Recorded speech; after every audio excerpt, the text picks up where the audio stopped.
been a great blessing to spend my life in the company of heroes. My dad and all my brothers served in combat. As a U.S. Marine in Vietnam, I fought beside the best and bravest of a generation. And I had the privilege of serving one of our nation's greatest leaders, President Ronald Reagan. But some of my most rewarding experiences, those that inspire me to keep fighting for the heroes among us, are the life-changing moments made possible by Freedom Alliance. The men and women of America's armed forces and their families can count on Freedom Alliance 24/7. From care packages for deployed troops to financial aid for hospitalized heroes, Freedom Alliance offers extraordinary support for our nation's defenders and their loved ones. They've paid freedom's price. Every American engaged in the war on terror has left something of themselves on difficult and dangerous battlefields. And too often, their service to our country exacts a sacrifice from their families. Helping America's heroes overcome some of the greatest challenges they'll ever face is the core mission of Freedom Alliance.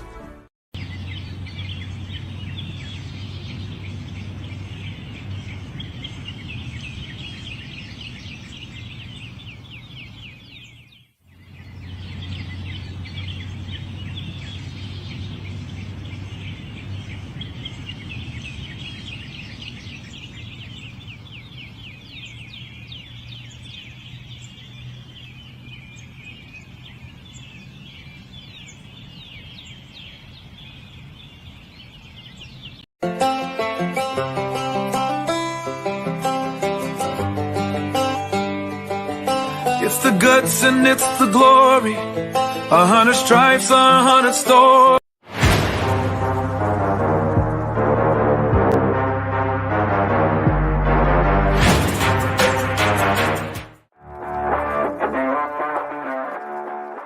Welcome to Homefront Sit Rep. I hope you're in for a great show today, because I'm just a veteran talking about what's on my mind and maybe yours. You can find Homefront Sit Rep on Apple, Amazon, Spotify, or wherever you find your favorite podcasts. You can also check out Homefront Sit Rep's YouTube channel. Buckle up, the show is starting.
What's going on, everybody? Welcome to a Monday edition of Homefront Sit Rep.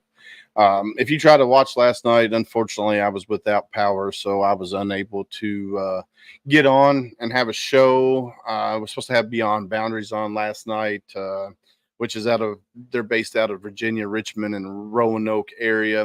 We will get them rescheduled. I'm going to try to do one probably Thursday night, just a special episode Thursday night. And as you can tell, I don't have a co-host with me tonight. Candace is not here, but I do have a special co-host. I'm going to bring him up, Mr. Brandon Cooper from Veterans Voice Radio. Sir, how are you? What's up, everybody? Willis, how are you, brother? Man, I am hanging in there, my friend. It's been a crazy last few days, with the weather, and everything. So do me a favor. You're new to my show. You're not new to the realm of podcasting, but you're new to our show here on Homefront Sit Rep.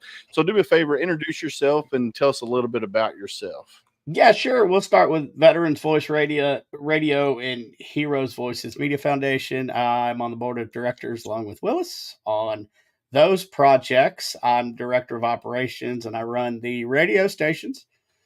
Also, I'm I guess you would say, professional paranormal investigator. I've been doing it 30 years. I travel the U.S. And go to paranormal conventions. I get asked to go out all the time. I have a show and a podcast, a paranormal podcast network called the Supernatural Inc. Network, SIN for short, because why not? We do a lot of paranormal podcasts, paranormal type shows, lives. I have a show every Sunday, 9 p.m. called Shaman Sundays. You can find me on all of the socials at Shaman Sundays. Awesome. And you are a Marine Corps veteran, so we had to throw that out there because you didn't say that. But you are wearing the EGA. Well, you notice I swapped hats, man. Yeah. I had a show right before this one. I had to wear that hat, but now I could wear my old beat up nice hat. We got Mr. Jason Steiner from Hero Stock in the audience at the present moment in time. Jason, how are you, sir? I should have a meeting with the mayor of Shepherdsville here soon, Jason. So hopefully everything's going to line out right, and they're definitely very, very, very interested in getting Hero Stock into Kentucky this year. Hopefully November 8th is going to be the date, which is a Friday night. So I'm super, super excited. I just can't wait to, get in there with the mayor, do the initial interview with the mayor and his PR person and the Bullitt County Chamber of Commerce. So they're all super excited about that.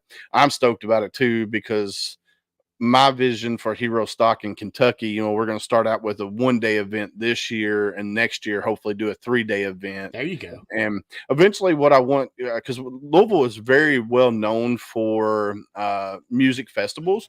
We got Louder in Life, Gazebo Fest, all kinds of but music related. And it's only fitting that we bring Hero Stock, which focuses on veteran singers, songwriters, and families of veterans that are singers and songwriters. So it's a no-brainer. It's a win-win for everybody involved. And then, so today is a very somber day. If you're a veteran, if you ever served in the military, today is a very somber day. Yes, we want to celebrate the lives of all soldiers that paid the ultimate sacrifice for our freedoms. When I signed my name on that dotted line in 1997, I knew it could cost up to my life. Right.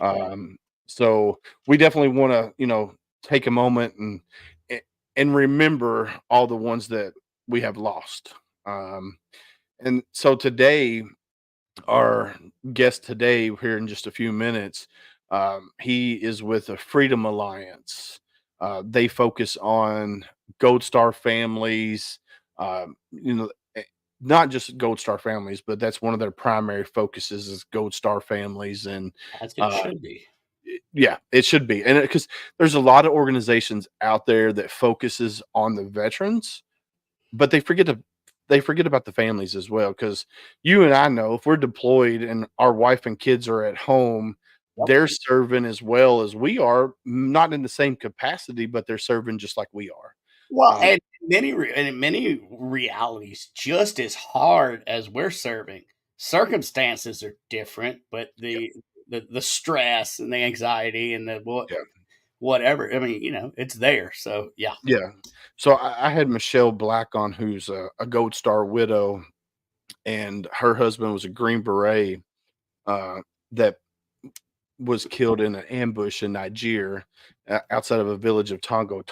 And before he left for deployment, he had left on several other deployments, but this deployment, before he left, he was feeling very anxious about the deployment, and his wife was feeling very she's like, I don't want you to go, but she knew that he had to go. So he goes on the deployment, and he's about 4 weeks in, I guess, and her 9-year-old son come up to her and said, "Daddy's not coming home." Ooh. And a week later, he died in the ambush. You're talking about friggin' goose pimples and chills. Yes, sir. And then for her, he died, I think 7:30 our time when the command got the news. 9:30 they were knocking on her door because with the age of cameras and GoPros and stuff Yep. like that. And she was telling a story that her kids saw it on the internet, saw the death of their dad on the internet Oh no. because the video was posted, and kids at school were talking about it, and um and it was crazy. And just to think, when I served from 97 to 01, and then 9/11 happened 01 to 04, we didn't have smartphones. Uh-uh. We didn't have that stuff. So we didn't have to worry about that. But nowadays it's pretty much It is instant. instant. And And it's I joined in '99 and got out in '07. So as I was getting out, like camera phones were really starting to come in. I mean, all we had was the little disposable Yep, Kodiak yep, little things that you yep. take to Walmart after your deployment and have the people Yeah. develop, and then they stare at you because of what's on the Yeah. pictures. Well, so when I was in Port-au-Prince, Haiti, which was one of my first deployments, this was probably in 98. We had the disposable cameras, but we also, if we wanted to videotape anything, we had to go to the USO and rent those big camcorders, Yep. charge the battery up, put Yep. them. Yep. That's what we had, and it was like, holy cow! And I got a videotape around here floating somewhere from my trip in Port-au-Prince, Haiti.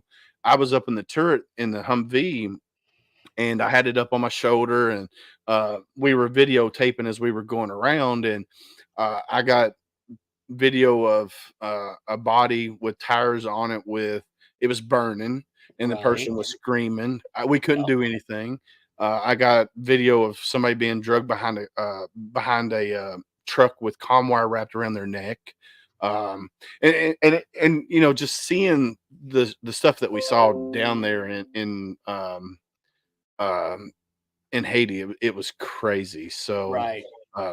but anywho, we're not going to talk about that because, Yep. but yeah, it's pretty much instant nowadays. And, you know, it, I don't know how you could stop a family that, has somebody who's deployed from seeing stuff like that on the internet. It's pretty much hard because if, whoever, if the Taliban or whoever decides to post it online, it's Well, pretty much online. even if it's our side, yeah, Yeah. it sucks. But people you need to see what's really going on out there. So I've got that 50-50 on it. Like, okay, yeah, you need to see what's going on. However, I do feel for the family. Oh But, yeah. I mean, what are you going to do with technology? Yeah, it's crazy. So it's definitely crazy. I want to say hello to Miss Denise. Thank you for jumping on. That's Candace's mom. Unfortunately, Candace is not here tonight. She just got back from vacation, and she took the night off because she's kind of wore out. But anyway, let's get into the meat and potatoes of tonight's. Let's do it. We got Mr. Tom Kilgannon. He's getting ready to come up on the screen with the Freedom Alliance, and then Tom is going to talk about the Freedom Alliance. So let's bring Mr. Tom up to the stage. Welcome to the show, sir. Hey, Willis, great to be on Homefront Sit Rep. Brandon, good to see you too. It's good to see you, sir. Glad to be here. It's joining you from Winchester, Virginia, which is in the northwest part of the state. And glad to be on Memorial Day. As you said, it's a somber day. It's a day of reflection for a lot of tremendous heroes who made the ultimate sacrifice. Their families still mourn and grieve, and we think of them. And I'm sure we'll talk about that a little bit later. But let me just say how delighted I am to be with you guys. Well, thank you for coming on. You were on Rich's show the other night with Misfit Nation, and he sent you, he connected me and you together right after the show. And I didn't have an episode scheduled for tonight because it was Memorial Day, and I was kind of like, do I want to do one? Do I not want to do one? But when he said, hey, you need to have these people on, I was like, all right. Memorial Day is all about remembering those that paid the ultimate sacrifice. Your organization focuses on Gold Star families, And I was like, it just makes sense. And it was kind of like it was meant to be to have you guys on tonight. And thank you for coming on here. And so do me a favor and tell everybody who you are and a little bit of your backstory. And then we'll get into how you got involved with the Freedom Alliance and what you do with the Freedom Alliance and stuff like that. Sure, happy to. Thanks, Willis. And so I am the president of Freedom Alliance, which is a educational and charitable organization. And as you said, we do a lot to help military families and wounded veterans. I've been doing this for more than 25 years now. It's been a great ride. I've gotten to know a lot of tremendous people, wonderful families, great veterans, and it's just rewarding work to be able to help them, and we'll talk about that.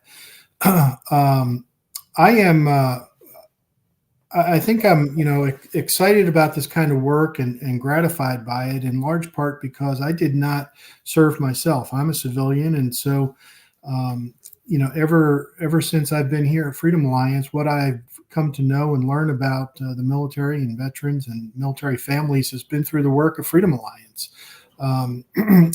and it's just a lot of fun. So some of the work that we do, you talked about our work with Gold Star families. Much of that almost exclusively is done through our scholarship program. And so we provide college scholarships to kids whose parents were killed or disabled in military service.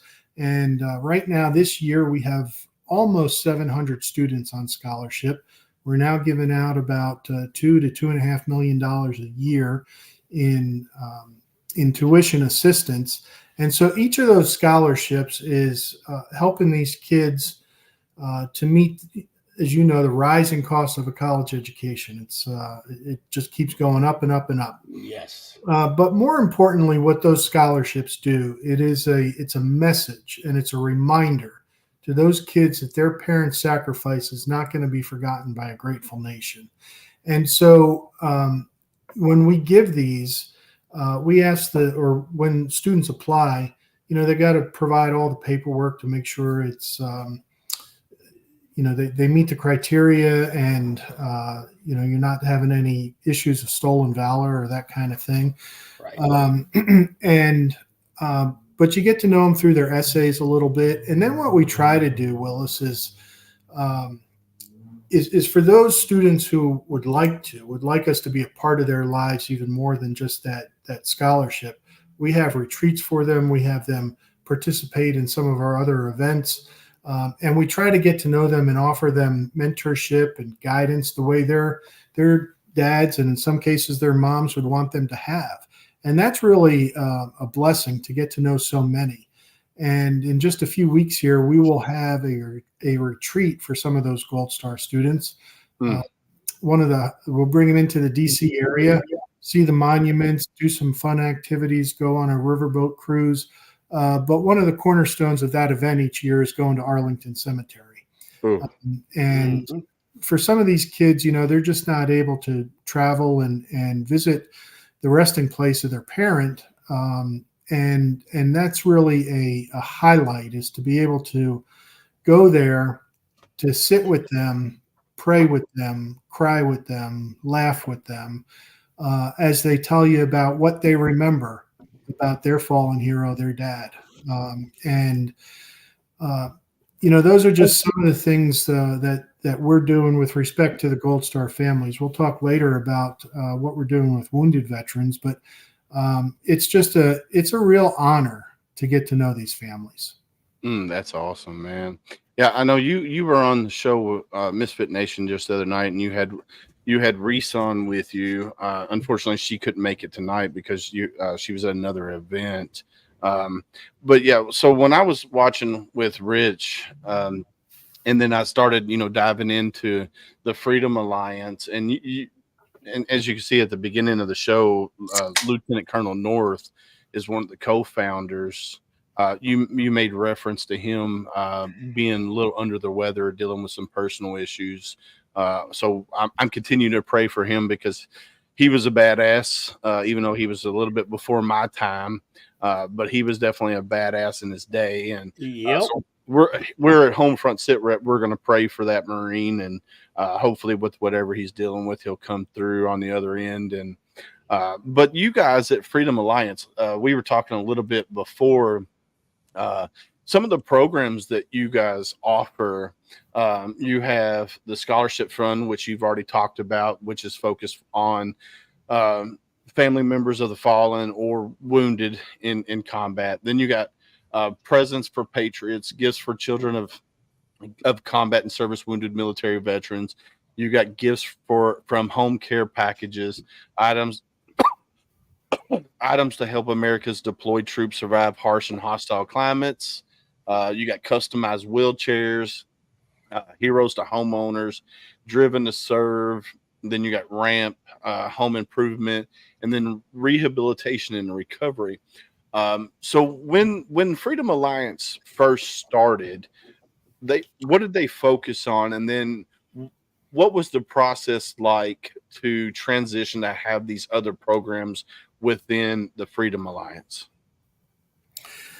Yeah, so Freedom Alliance was when Colonel North started it, and thank you for your prayers for Ollie. He, in addition to being a badass, he's a man of faith, and he appreciates that very much. So thank you. When he founded the organization, it was right at the start of the first Gulf War. So care packages was the first and biggest project, and the scholarship program was put together at that time. But as you know, the first Gulf War was it was short-lived, thankfully, and it was out of the news within a matter of months. And so the organization, did some other things. It was a little bit of a challenge for internal reasons, and because when that activity of the war is not going on, it's hard to keep people's attention and see the need and all of that. When I came in, it was 1998, and then just a few short years after that, it was 9/11. And so, we've been going full blast since 9/11. And obviously, the care packages was something we continued because you all know how important those are. And it's, we've heard it's a morale boost, but it's also a great thing for practical reasons. Oh, yeah. And, just getting some of those things that you can't get at the local convenience store in downtown Kabul or places like that. Correct. And we've even had some unique requests in those care packages. And one of them I remember was silly string. And nice. We said, aren't you guys supposed to be fighting wars over there, not playing games? And they said, so from what I understand, this was it was like for EOD units that used it to find invisible or very hard to find tripwires. Yep. And so we loaded up, hundreds of boxes of silly string because that's what we were told was something that was going to help keep our guys alive. But we've sent hundreds of thousands of those care packages overseas. Now, how things have changed. You all were talking about the change in the media and the technology, and you had a lot of those.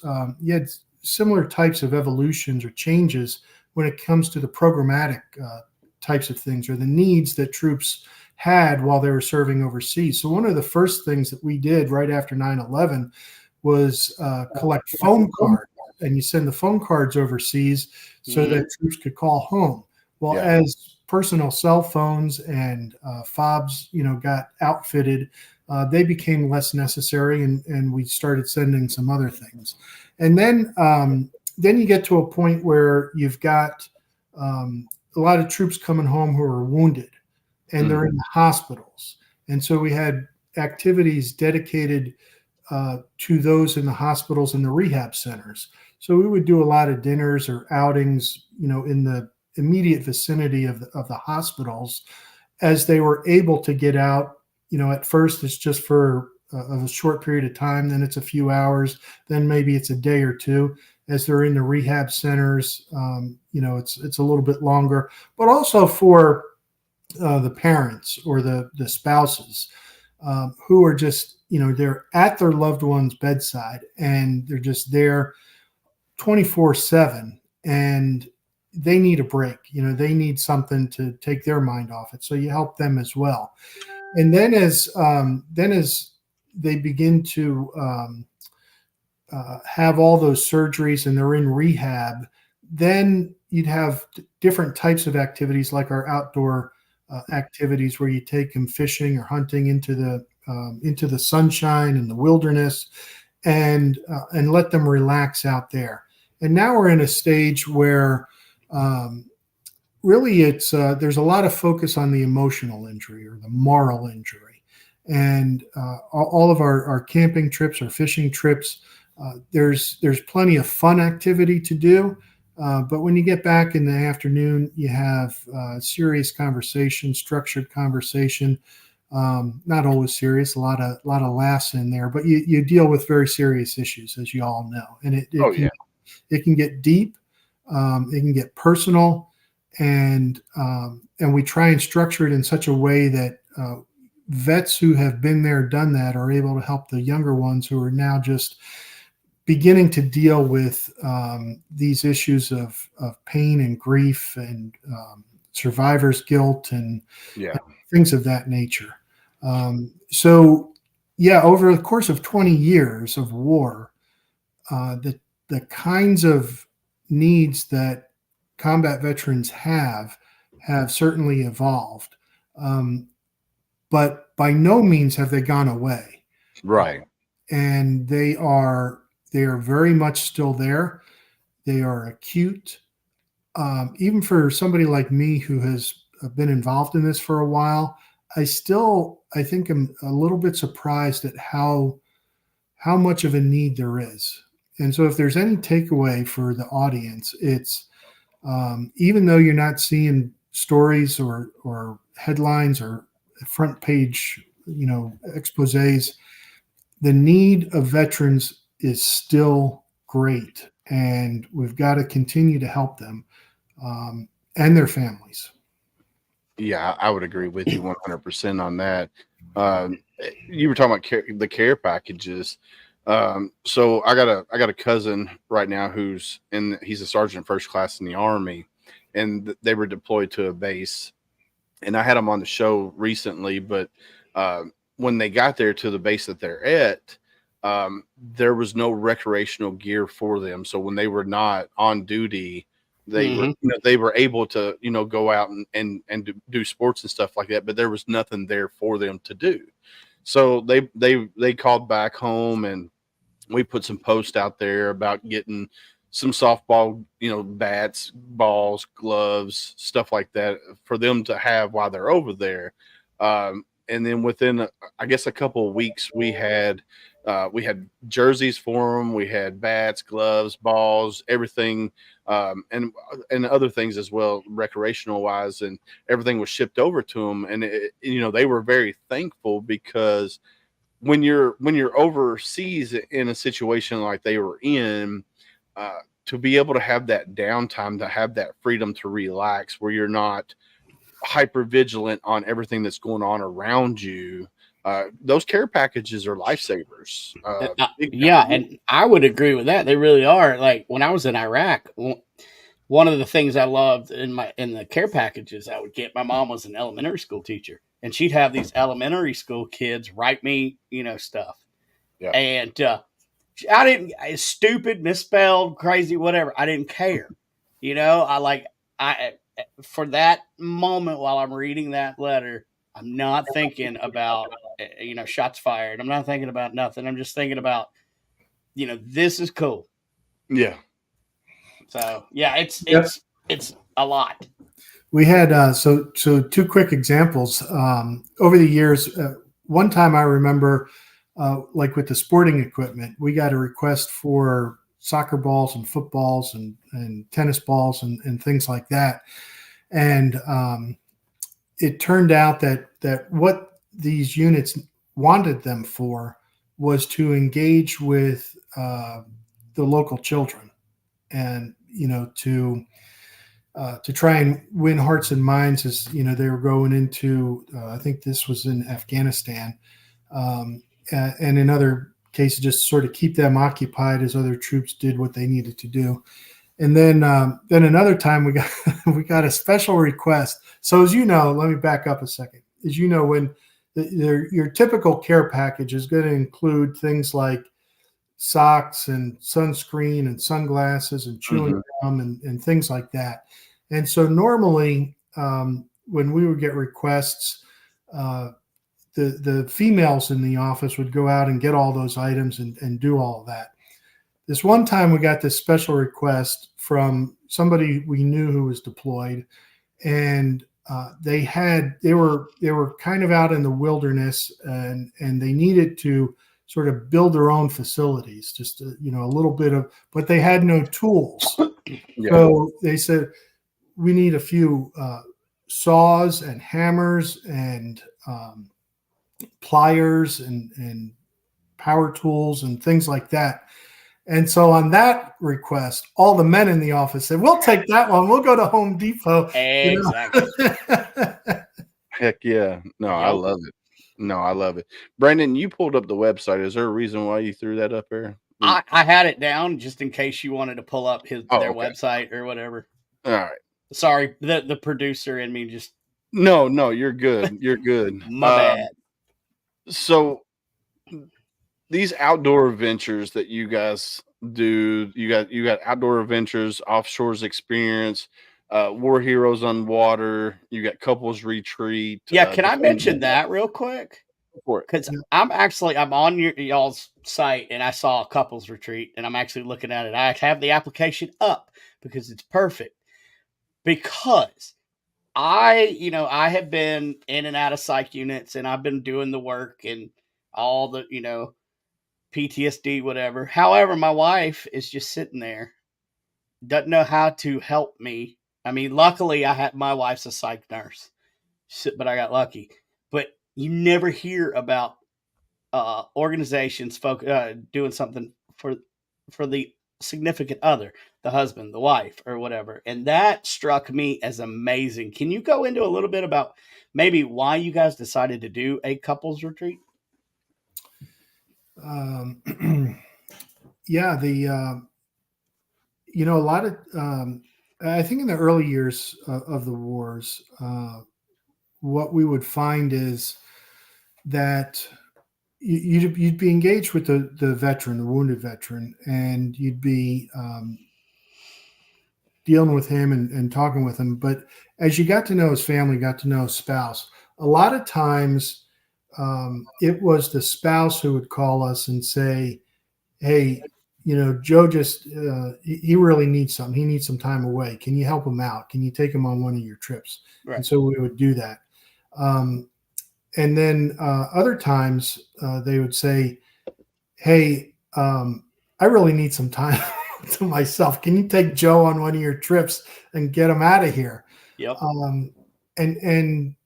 And you come to realize really quick how much stress and difficulty and challenge there is for the spouse. Because if you think about it, it is the spouse who is the wife, the mother, the primary caregiver, the friend, the lover, the doctor, the nurse.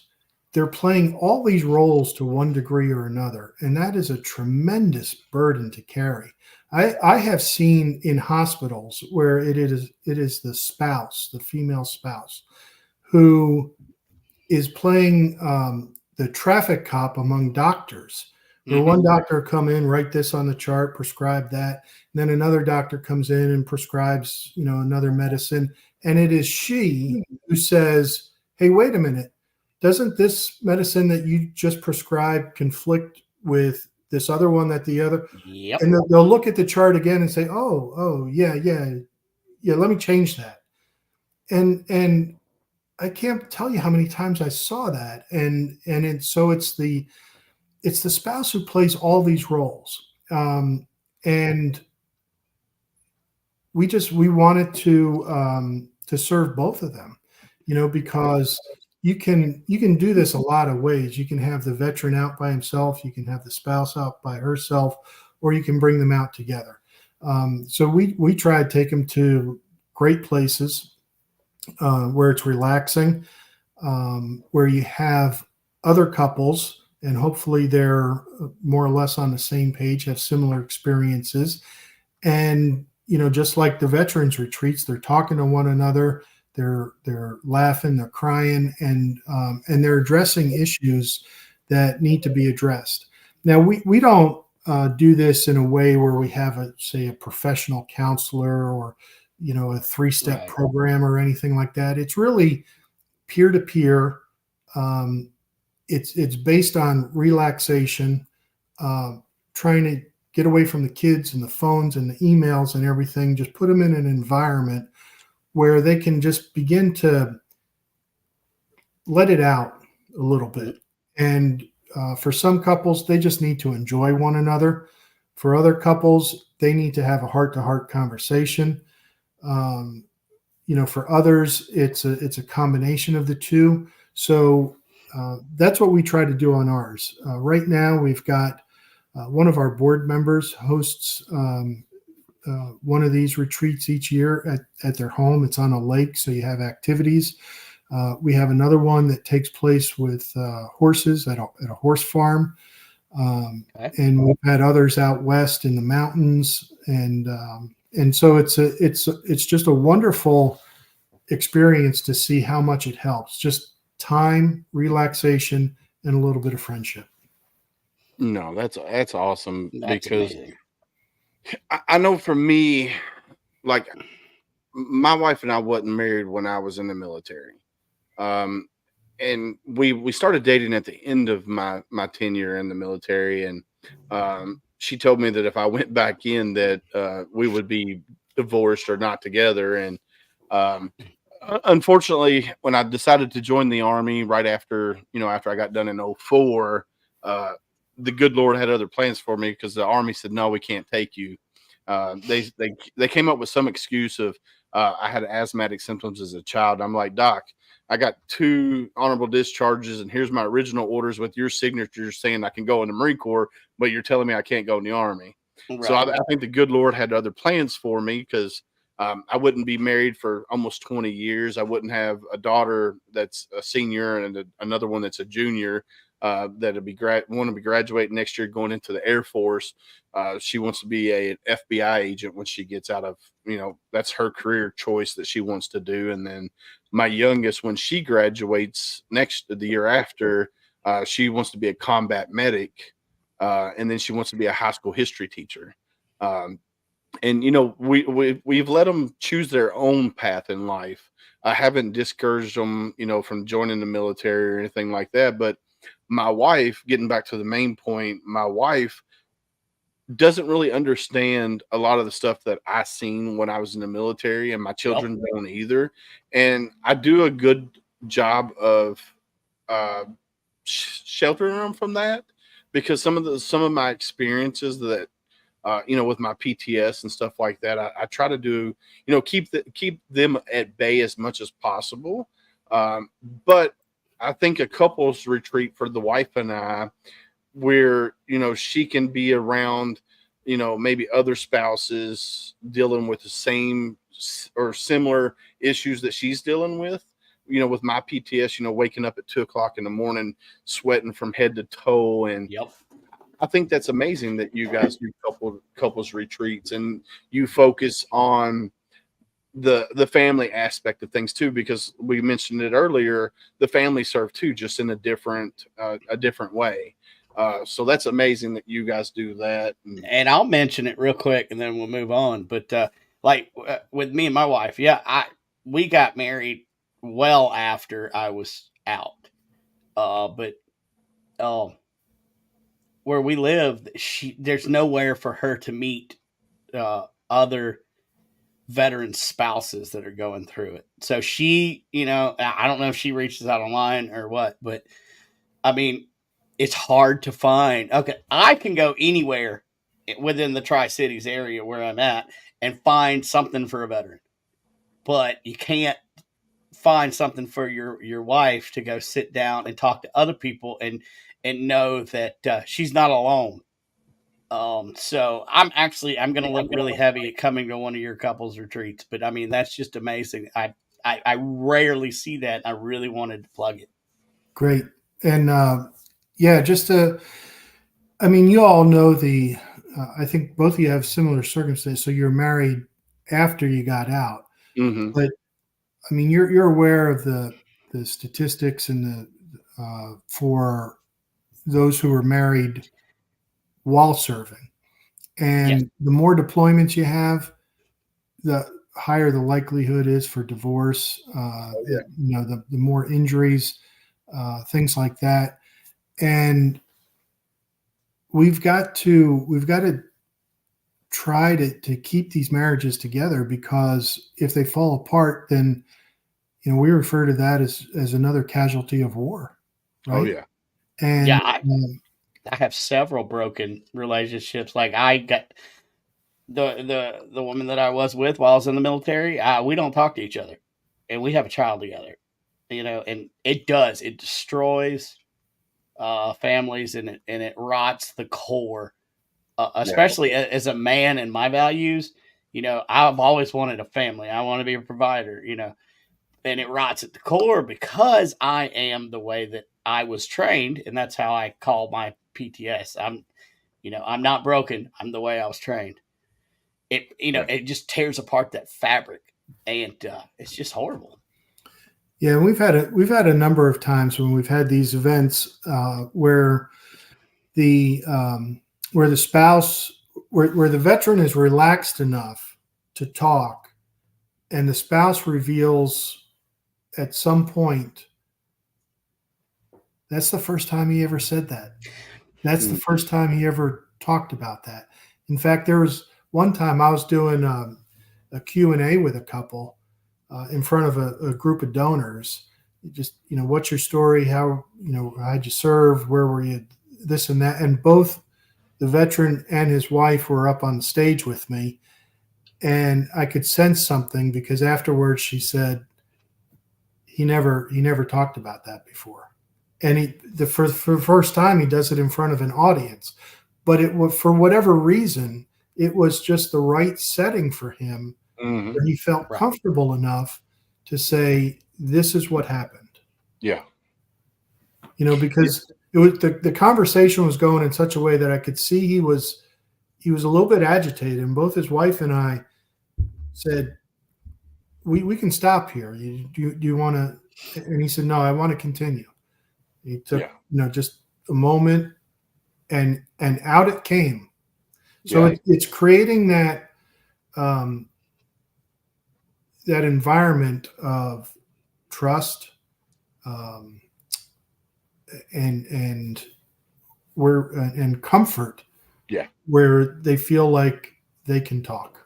Yeah, because you've got the other veterans sitting out there, and us as veterans, now we're back in our comfort zone, our camaraderie, our brotherhood, and I think that adds a lot to making somebody stronger and willing to say, this is what I did, because you can look out at the crowd and you know somebody else probably went through the same thing.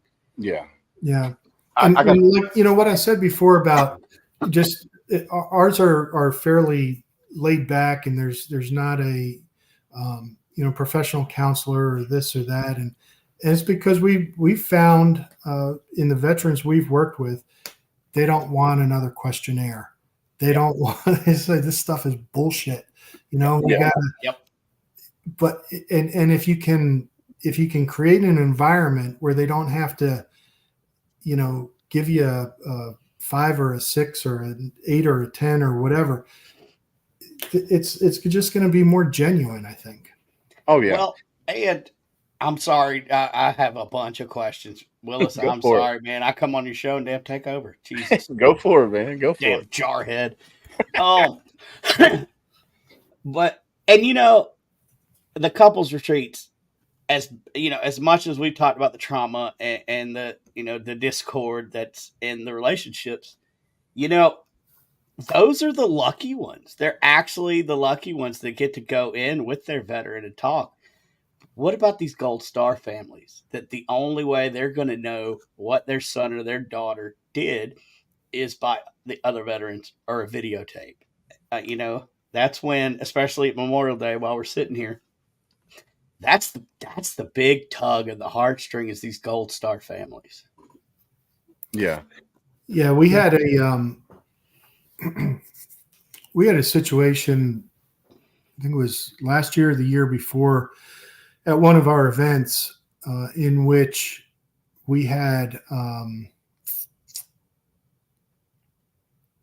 one of our staff. So I mentioned the student retreat where we bring our Gold Star kids in, and when we do that, we have the names of their dads on the back of the T-shirts that we provide. And so one of our staff members was wearing that shirt a few weeks later at a veterans retreat, and two of the veterans said to him, "What's the deal with the names on the back of the shirt?" Right. He said, "These are the fathers of some of our scholarship recipients. They're all Gold Star. We just had an event, etc." and they said, that name, we served with him. So we arranged it so that they came to an event later in the year where that student would be, and those veterans were able to take their friend's daughter, now 20 years old in college. Right. And sorry, it's emotional just talking about it. Right. And telling her what a great guy her dad was, and it's the fun stuff. They're not doing all the formal. They're saying, your dad was a goofball, and he was, he would tell this joke like every day, and he would eat his cereal in a certain way, or interact with they're telling him who he was, and how he made them laugh, and how he made them feel safe, and how the kind of friendship he provided to them.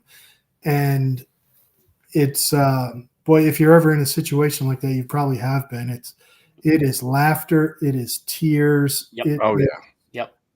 Wow, it is just an amazing experience. And we see that a fair amount where we put our scholarships up on stage, and I remember one time out in California, we had a dinner, and one of our scholarship students gets up, and a picture of her dad up on the screen. And then after she gets and sits down later, somebody in the audience comes up and says, "I served with your dad. He was a great man." And they had an hour conversation. Right. We've seen that a number of times, and every time it happens, it gets you right there. Oh yeah. Of course. It definitely pulls on the heartstrings.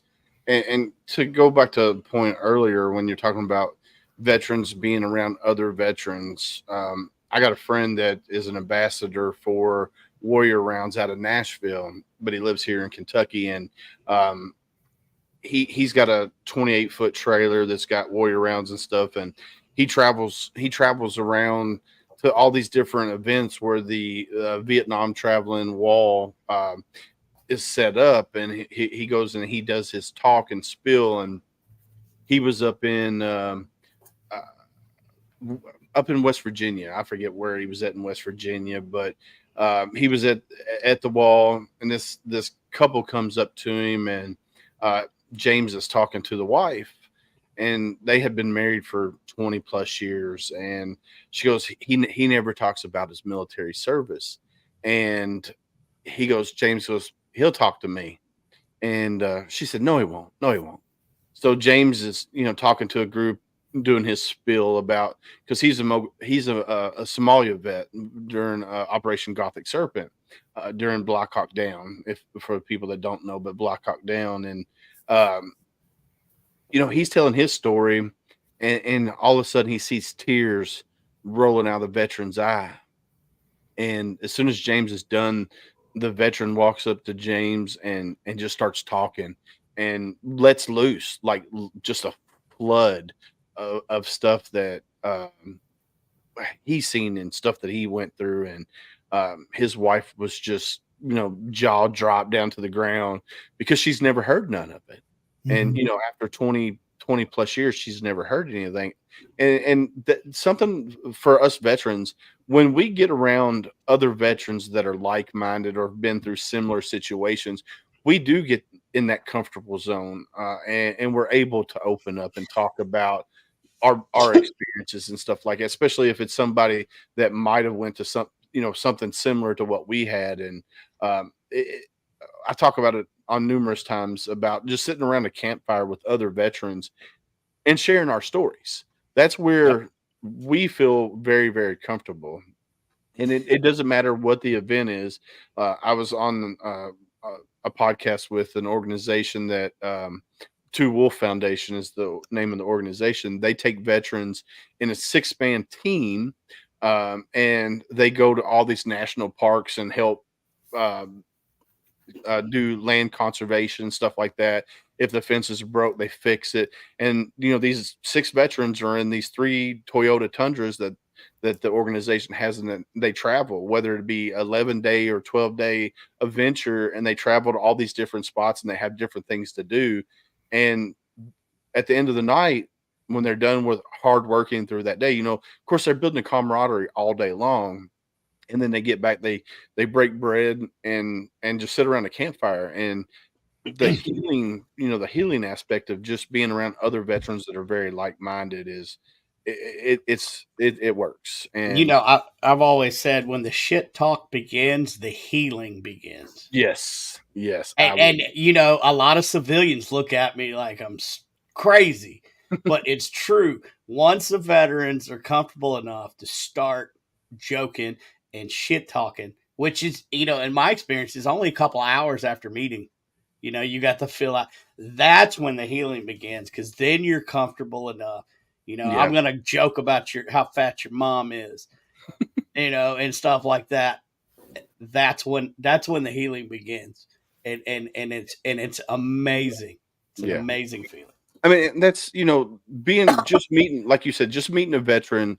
Like if I was out at an event and I'm uncomfortable because I'm the only veteran there, but if I meet another veteran, instantly, it's like this instantly, and we're stuck like glue for the rest of the rest of the event. And we talk, and it's like we're brothers from the minute we met. It's just like I've known him for 20 years, even though I've just met him. And that's something I can say about the brotherhood of veterans and military personnel is, no matter where we're at, no matter when we served, we're brothers. Matter of fact, I was out working the other day for my job, my day job, and next door neighbor, I was working on this house, and the next door neighbor was out mowing his grass, and he had a Vietnam veteran hat on, and I couldn't see his pins or anything. It didn't say what branch or anything like.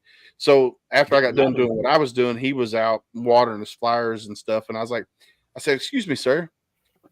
I want to say welcome home first, because he's a Vietnam veteran." That's one of the first things I always say, because Vietnam veterans didn't get that.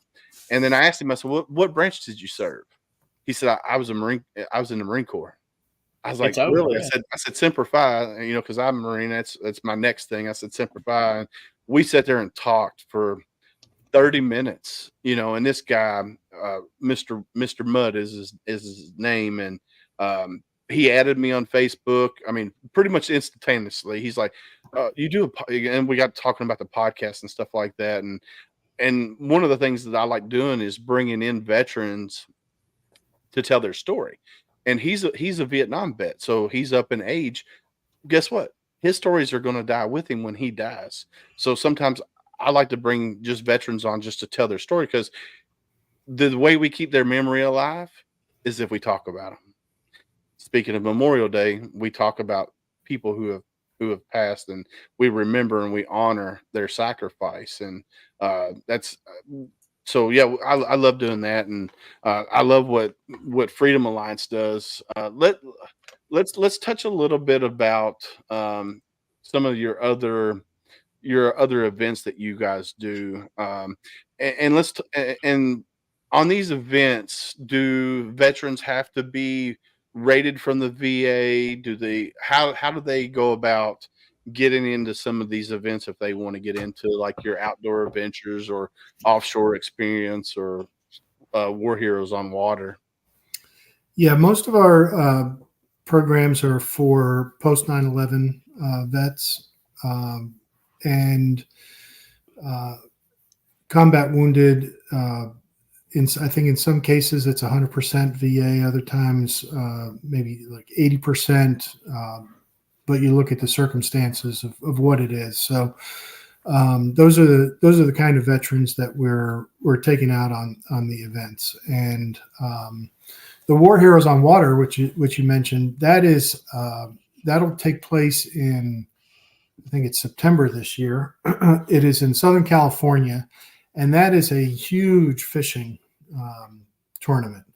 And so we will have about 50 boats, 110 veterans, and you get two or three to a boat, and you go out for a few days and you catch fish. Those that do, you bring them in, you weigh them, you give out prizes and awards. But what that becomes is really about 50 different retreats all in one. Because when you're out on the boat, those two or three veterans they're talking. As one said to us, it's you get on the boat, you go out there, you have about 10, 15 minutes of the BS conversation. How's the weather and where are you from? And then it begins to get real, as you were just talking about. Yep. One of the things that we really love about this is that the captains and the crew members get really involved, and the veterans not only bond with each other, but they bond with these crew members.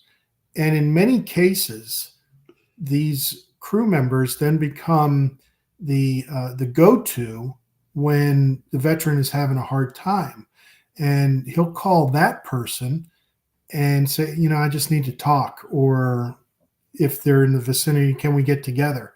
And so that's a real leverage for a small organization like Freedom Alliance to have these other people that the veteran can reach out to, and that's just a wonderful show of volunteerism and love and support in the California community. These are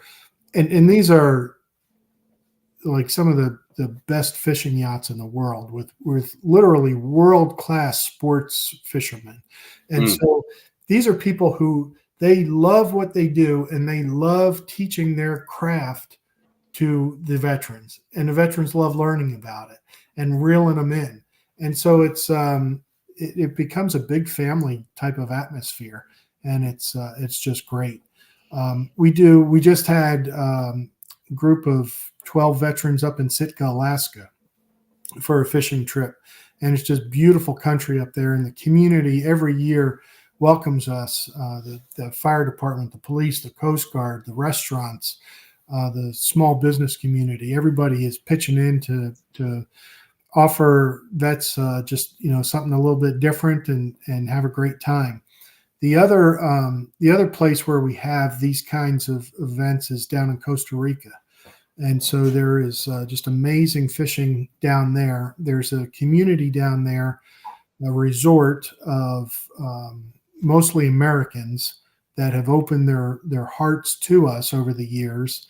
And so now we have a full-time staffer down in Costa Rica who's bringing in smaller groups, usually 3 or 4, for about 4 or 5 days, sometimes a week, and in some cases doing mission trips, other times same kind of thing, just in a different atmosphere. You go out, you're fishing, or you do zip lining or something like that, and you come back in the afternoon and you have conversation. That one is a little bit more structured and homework involved. And as veterans progress through our variety of offerings, if they really need to dig deep, that's where we send them. Awesome. Now, I want to ask this question because there's a lot of female veterans out there, and we do focus a lot on female vets because a lot of times their service is sometimes overlooked. Do you have events strictly just for female veterans that are not co-ed events? Because there's a lot of female veterans out there that don't feel comfortable going on like adventures with male vets as well. So do you guys focus on female vets as well? We've had some over the years. So we've had a few groups of female vets down in Costa Rica that I just mentioned. At our War Heroes on Water, we usually have 2 or 3 boats for just female veterans. So it's sort of, the bigger event is co-ed, but the smaller event on the boat is not. And we've had a few others. It is, you're absolutely right about the females. And I think from the public's perspective, the male veterans get more sympathy than the females, unfortunately.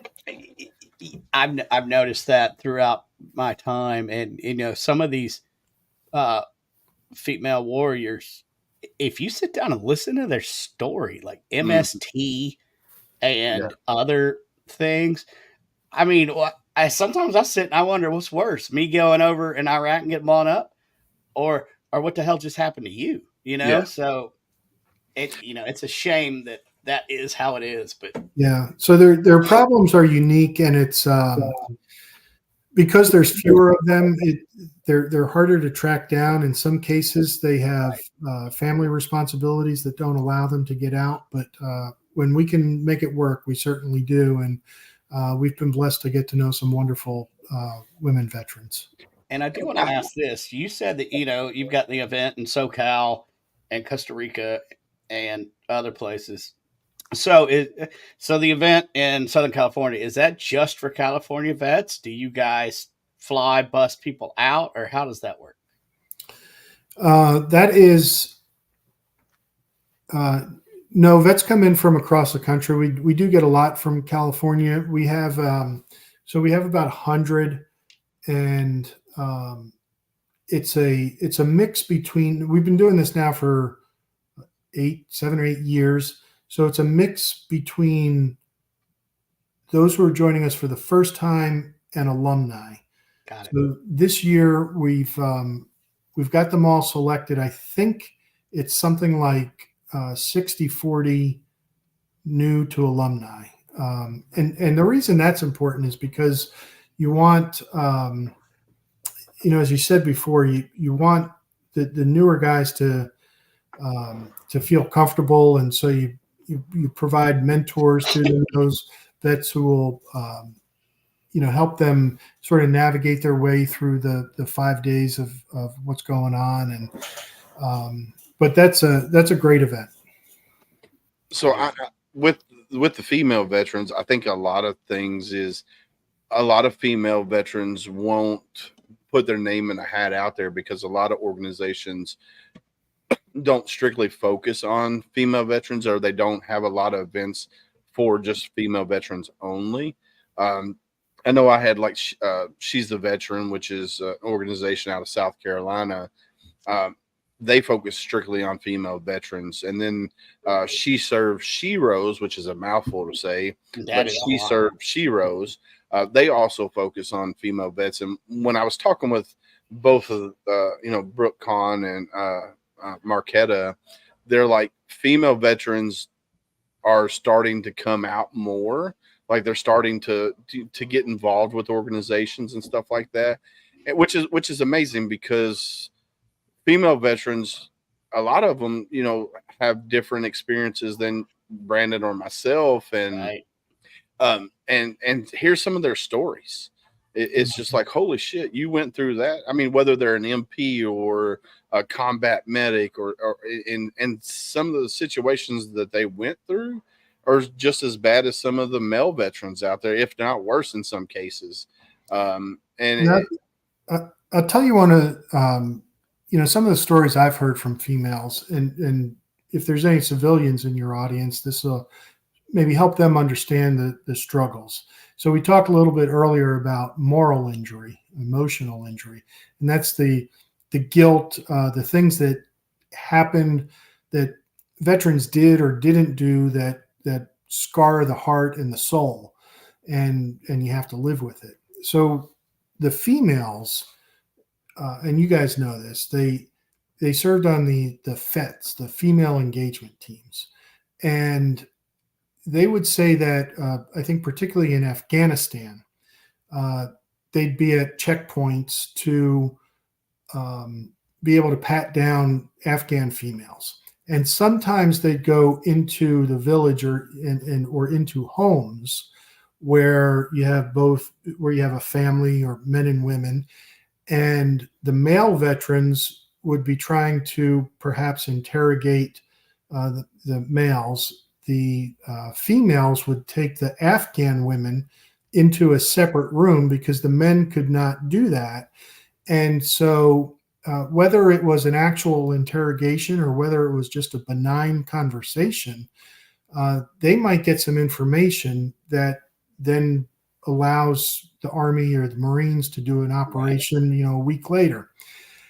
And some of these females would tell me, so we'd get that information, and then we'd go back to the same village or the same house, maybe a month or two later, and you see the same female that you talked to, except they're missing fingers. Yep. Or they're burned on their faces, or they've been beaten, and that American female soldier knows that it's because of what she learned and she told her superiors that Afghan woman was tortured or killed, or the child was beaten, or whatever. Can you imagine the stress, the anxiety, the guilt that accompanies that female? And so that's just one example of what they're dealing with. And I can't imagine it. And I really feel bad that they have to carry that kind of burden because it hurts them. You can see it in their eyes. Oh yeah, for sure. Yeah. I mean, it's like I said, they deal with different situations than their male counterparts out there.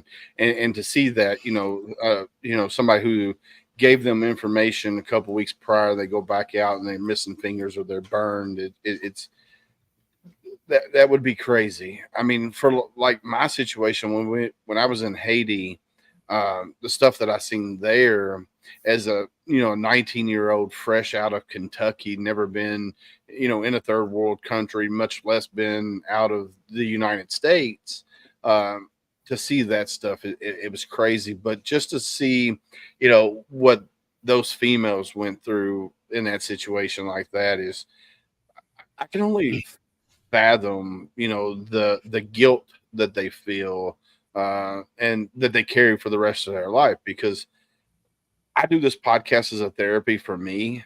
It never minimizes. I mean, it minimizes my PTS, but it never eliminates. Right. And sometimes I'm selfish in the fact that I do this podcast. If it was up to me, I would do one every day of the week. But I gotta make sure I do my work, family, podcast balance, and it just blows my mind. So I'm definitely going to look into the couples retreat for myself and my wife, just because I think we struggle with our marriage, because I don't think I don't think she understands fully what I went through when I was in the military.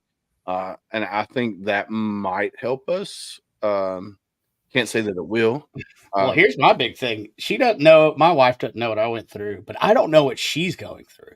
Yeah. I'm too busy trying to keep myself together. Yeah. That I don't take the time to see what she's going through. And I think that's where the healing can begin. That's why I'm going to look into the couples retreat. But I mean, it's important.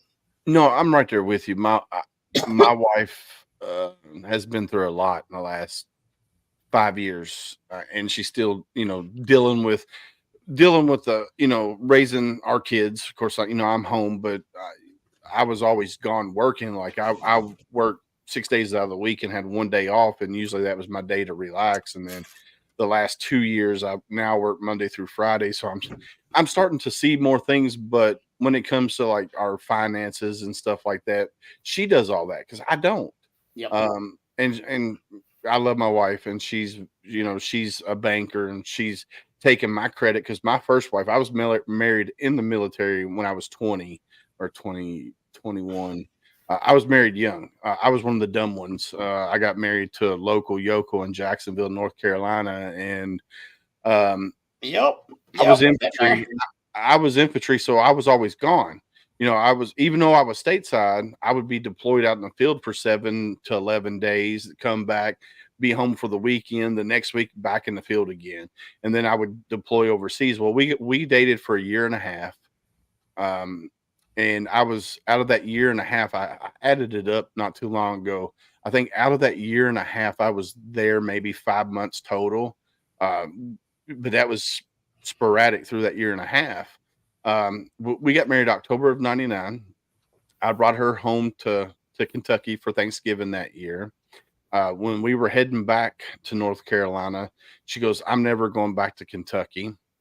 I was like, okay. So I knew right then it was kind of over already.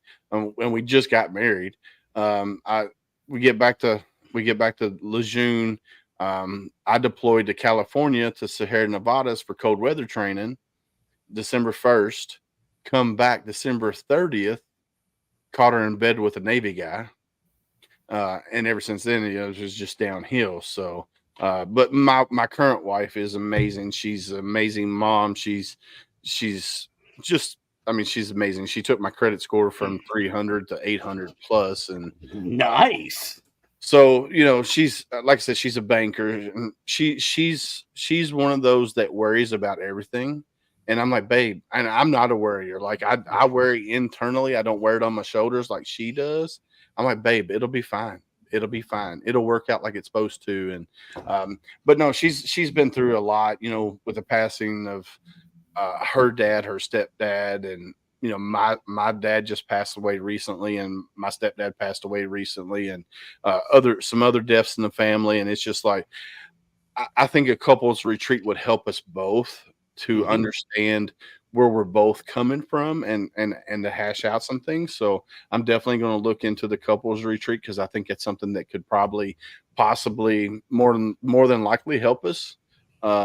It's just awesome what you guys do. Well, Willis, I'd just say, in the meantime, if you would just put the toilet seat down a little more often, it might help. That's not happening. So I'm a king. I know my worth. Well, that toilet seat goes up. Well, I'm lucky to the fact that she has her own bathroom, and I have a half. Oh, that's even better. You're a king. Yeah, I have a half bath. It's just a sink and a toilet. That's all you need, bro. Yeah, that's all I need. When I need a shower, I go into her bathroom. I have to ask permission, but she's got her own bathroom. Well, that's even better. Yeah. I do want to ask, Tom, is Freedom Alliance a 501(c)(3), and where can people donate? Yes, Freedom Alliance is a 501(c)(3) charitable organization. So we exist on the generosity of the American public. So people can go to freedomalliance.org/donate and make a contribution.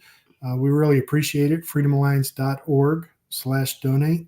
And it's we're grateful that we've got a wonderful group of people who have sustained us for a lot of years, but eventually you've got to bring in some new supporters as well, and but they make it happen, and what we do is because of people who have contributed, from their paychecks, from their whatever their ability is. So for some it's great, for others it's a little less so, but it's all meaningful. It comes from the heart, and so people are generous to us, and we're thankful for it. Well, I've told people, even $1 can help save a life, and I mean that. Like, oh, yeah. I've had to go through some stuff. I've 3 suicide attempts, long freaking story, but a similar story to many vets. I was a raging alcoholic, this, that, and the other. And I've had to do some of these soul searching veteran retreats. And if it, sometimes I think if somebody hadn't given that one extra dollar, that could have cost me a flight or something. So, some people are like, I can't donate, this is an organization I really want to give. I like to give $1. Yeah. I mean, if you can, I know times are tough, whatever, but everything helps. I wouldn't be alive today if somebody hadn't given $1. I can 100% guarantee that. No, I agree with you 100%. Every little bit helps. Website is at the bottom of the screen right now. It's also in chat. It's freedomalliance.org. Something I just noticed, if you go to the website and you go over to frequently asked questions, one of the questions is, what is the best way to volunteer? So if you want to volunteer with Freedom Alliance, you can go to the website, freedomalliance.org, go to frequently asked questions, the right-hand column, the very last question, it says, what is the best way to volunteer? You can organize a care package drive, and there's a link there that you can click on. You can donate gas cards and gift cards. There's a link there for that.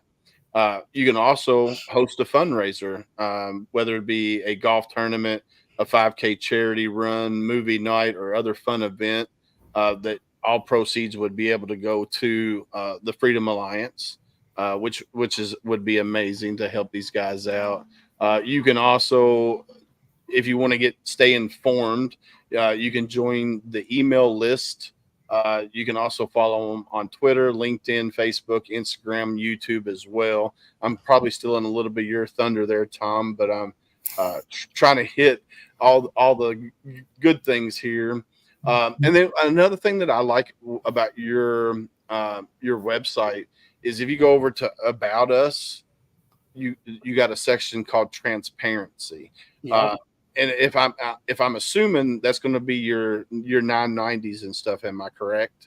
That's correct. I think we've got our audit up there too. See, that's amazing, because a lot of organizations will not put those up there, and I like the fact that you can actually go to your website, click on About Us, go down to Transparency, and you could see where all the money goes to.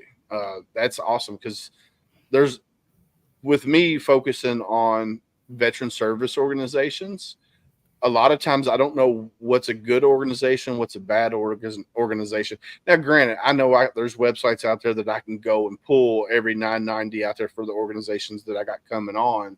I just love the fact that you guys have it on the website and it's there for anybody just to go to and click on. That's awesome. Well, and that just shows me you're not the original Wounded Warrior Project.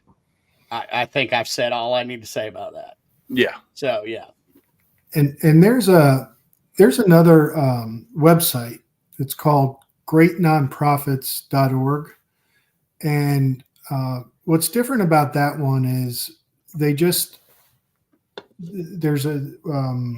once you're signed up with them, the organization is signed up with them. It's a mechanism wherein the constituents, whether it's the veteran or the spouse or whomever, can go on there and write a review of, what their experience was. And so it's, I think, that gives it's a little bit of a different perspective, because sometimes with the nature of this work, it's hard to put it translated into dollars and cents, because you're dealing with people's lives. And yes. And it's just hard. I don't know what to say about it. No, you're absolutely right. And when it comes to nonprofits, there's so many veteran nonprofits up there, and every day it seems like a new nonprofit starting. And a lot of times when these nonprofits start, they start for the right reasons. Right. And then once the nonprofit starts moving along, a lot of times the original founders lose focus of why they started. And it's just great that you guys have been, around for 20 plus years, and your mission still holds true. And I'm assuming that you're the president now, but you probably recently took over that position. I don't how long have you been the president? Let's put it that way. Since I started, basically. Okay. Yeah. Okay. So a lot of nonprofits out there, they rotate positions within the board. Like I know American Freedom Fund, when Don Bramer and the crew started American Freedom Fund, they said it in their bylaws that every so many years they have to rotate positions. So if Don was the president this term, well, next term he'd have to go to a different position within that. And then he's actually to the point now where he's done every position that he could. So now he's going to move into an advisor role. And I know, like, if you go to your website, about us, who we are, and then you scroll down, you have your founder, which Lieutenant Colonel Oliver North. If you're out there, you wasn't paying attention, make sure you say prayers for Lieutenant Colonel Oliver North. He needs prayers at the present moment in time. And then you have your board of directors, and then you got your senior staff. Then you got your professional staff as well. What is like your turnover like with your senior staff and stuff like that? Is there a lot of turnover, or do people stay very well connected to the organization? I'd say we've been blessed with great staff over the years, and we've got a relatively small staff for the amount of work that we do. I often say that for the amount of output that we have, or the number of events, we probably should have 2, maybe even 2.5 or 3 times the number of staff that we have. But they give a lot, and they're great and they're dedicated. We've been very blessed to have wonderful people who have stayed a long time. So if you see up on that page, I think Calvin is up there with me. He's been here. This year is 25 years for him. Oh man! Our chief financial officer, is it 15 years maybe? We've got another staff member who's been here 27, 28 years. But a lot of our team is around, I'd say, between 8 and 12 years that they've been with the organization. And so, I think that says a lot about our mission and the meaning of our work. Our staff really get a lot of, that when veterans, when service members leave the military and go into veteran status, one of the things they miss is the sense of purpose. 100%. So for our staff, I think they feel a great sense of purpose in the work that they do. Well, that's awesome. Yeah, you hit it right on the head, because when we do get out, we do lose that sense of purpose, and we lose that sense of camaraderie that we had while we were in the military. Like for me, I know when I got out in 2001, I wasn't out. I got out so I was on terminal leave August of 2001, officially EAS'd on September 1st. Right. 9/11 happened. I told my mom, I said, be ready for Western Union because I'm going back. Sure enough, about a month later, I got to Western Union. Please report back to Camp Lejeune for combat refresher training, and went back. But after I got out in 2004, that void was there. It was like, what do I do now? So I, at first I didn't know what I was getting into or what I was going to get into. I had a job, but it still wasn't filling what I needed. So I started, volunteering with charity organizations and stuff like that. And that filled the void. And, now that I have kids that are older, I got them involved as well. And then I joined a board of an organization, and Unfortunately, me and the founder didn't see eye to eye on things. And I stepped down, I resigned, and then I didn't do anything for a while. And I was like, all right, I want to start a podcast. So I started looking into, how to do a podcast, and started researching other veteran podcasters and seeing what they were talking about. And I was like, something's missing, because nobody was talking about veteran service organizations. Yeah, every now and then there was hit or miss where somebody would come on, talk about the veteran service organization that they were representing, but it was few and far between. And so I was like, that's what I want to focus on is the mom and pop, the grassroots veteran service organizations out there that are still doing it for the right reason, not because they're worried about where funding's coming from. They're really actually currently worried about the veteran that they're working for, or the veteran that they're trying to help. And you guys definitely fit the mold. You've been around 20 plus years, and you guys have never strayed from your mission, your original mission, and you've added programs to help with that mission and other missions. Mr. Christopher Raymond asked, what does the Freedom Alliance exactly do? I missed it. Chris, the Freedom Alliance, what don't they do? Yeah, what they don't do. Here, I'm gonna post this up here, Chris. There's the link to their website. They focus on Gold Star families. All right, let me go back up here. So we'll just read off a little bit of what they do, since he wasn't here at the beginning. So they have military support programs. They got a scholarship fund for wounded warriors and Gold Star families. They got presents for patriots, gifts for home care packages. They send care packages overseas to active duty deployed military personnel.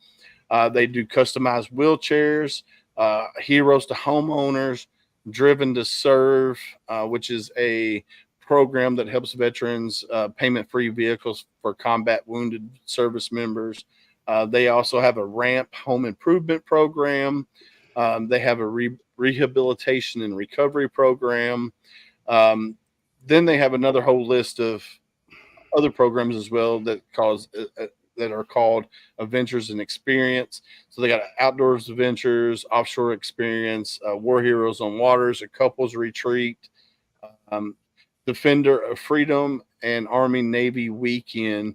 And your Defender of Freedom, that's your annual fundraiser, your big fundraiser, correct? Yeah, annual dinner. Mm-hmm. That's awesome.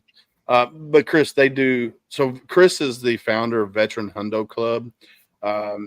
What they're building, so it took them 7 years to develop Veteran Hundo Club. And what they did, him and Mr. Finch, his partner, they're building kind of like a Rolodex of veteran service organizations, veteran lawyers, veteran business owners.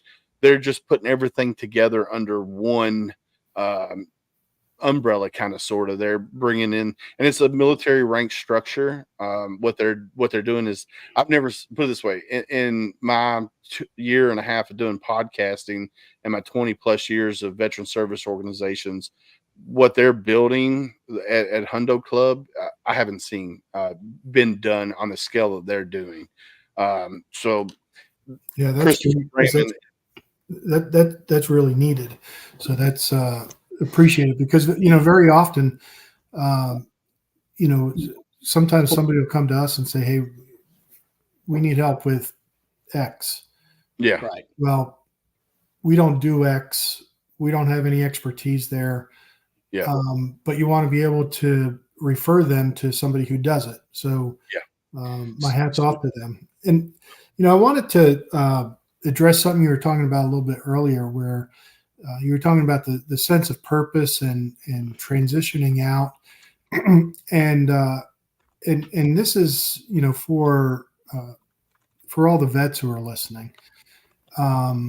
Well, I think one of the things that makes Freedom Alliance a little bit different from some organizations is that we encourage you to embrace your warrior spirit, or and oftentimes you hear organizations, when they're talking about the the transition from active duty to veteran status, we hear these phrases like become a civilian again and go back to the civilian world and learn to be a civilian again and things like that. And that's something that maybe about 10 years ago, myself and our team looked at and we said, we're saying this, but it doesn't feel right. It doesn't sound right. And we did a little reading, we did a little research, and we embraced this theory that that's a lot of nonsense. You're a warrior, and you ought to embrace the warrior spirit. And as you live with your veteran status longer, you become an elder warrior, and so you are trained to transition from a civilian into a warrior. You went to war, you went to combat, you had those experiences, and that doesn't go away, and it shouldn't go away. And so you have to embrace it and learn to be the warrior within that civilian society. But as the warrior and as that elder statesman or warrior, you have experiences that we civilians don't have. You have wisdom and knowledge and pain and hurt and love and joy that we never experienced because we did not do that training. We were not in the fires of combat. And so you're able to, whether it's as a little league coach or a teacher or a business executive or a professor at a college or a podcast host, you're able to educate the public on things that we won't understand, or we can learn and we can understand it from an academic perspective or things like that. But you've got lessons to teach, and we don't. So at Freedom Alliance, we're not encouraging you to going back to being a civilian. We feel like once you become that warrior, you're always that warrior. Yeah. You're going to live that experience a little bit differently than you were when you were on active duty, but that's who you are. So embrace it. No, I agree with you. I'm 100%. glad to hear you say that too, because what I wouldn't give to be a regular civilian and be able to sit and eat without having to find my egress and regress and who's where and what's. Yeah. It's yeah. No, I'm right there with you, Brandon, because I've gone into a restaurant, and as soon as we get set down at a table, before I sit down, I always usually run to the restroom before I sit down. And I've had to tell my kids several times, you need to get up because that's daddy's spot, because my back's got to be against the wall and I got to see where I can go and how I can protect. Even at church, like literally, I have to leave my house to go to church at 11:15.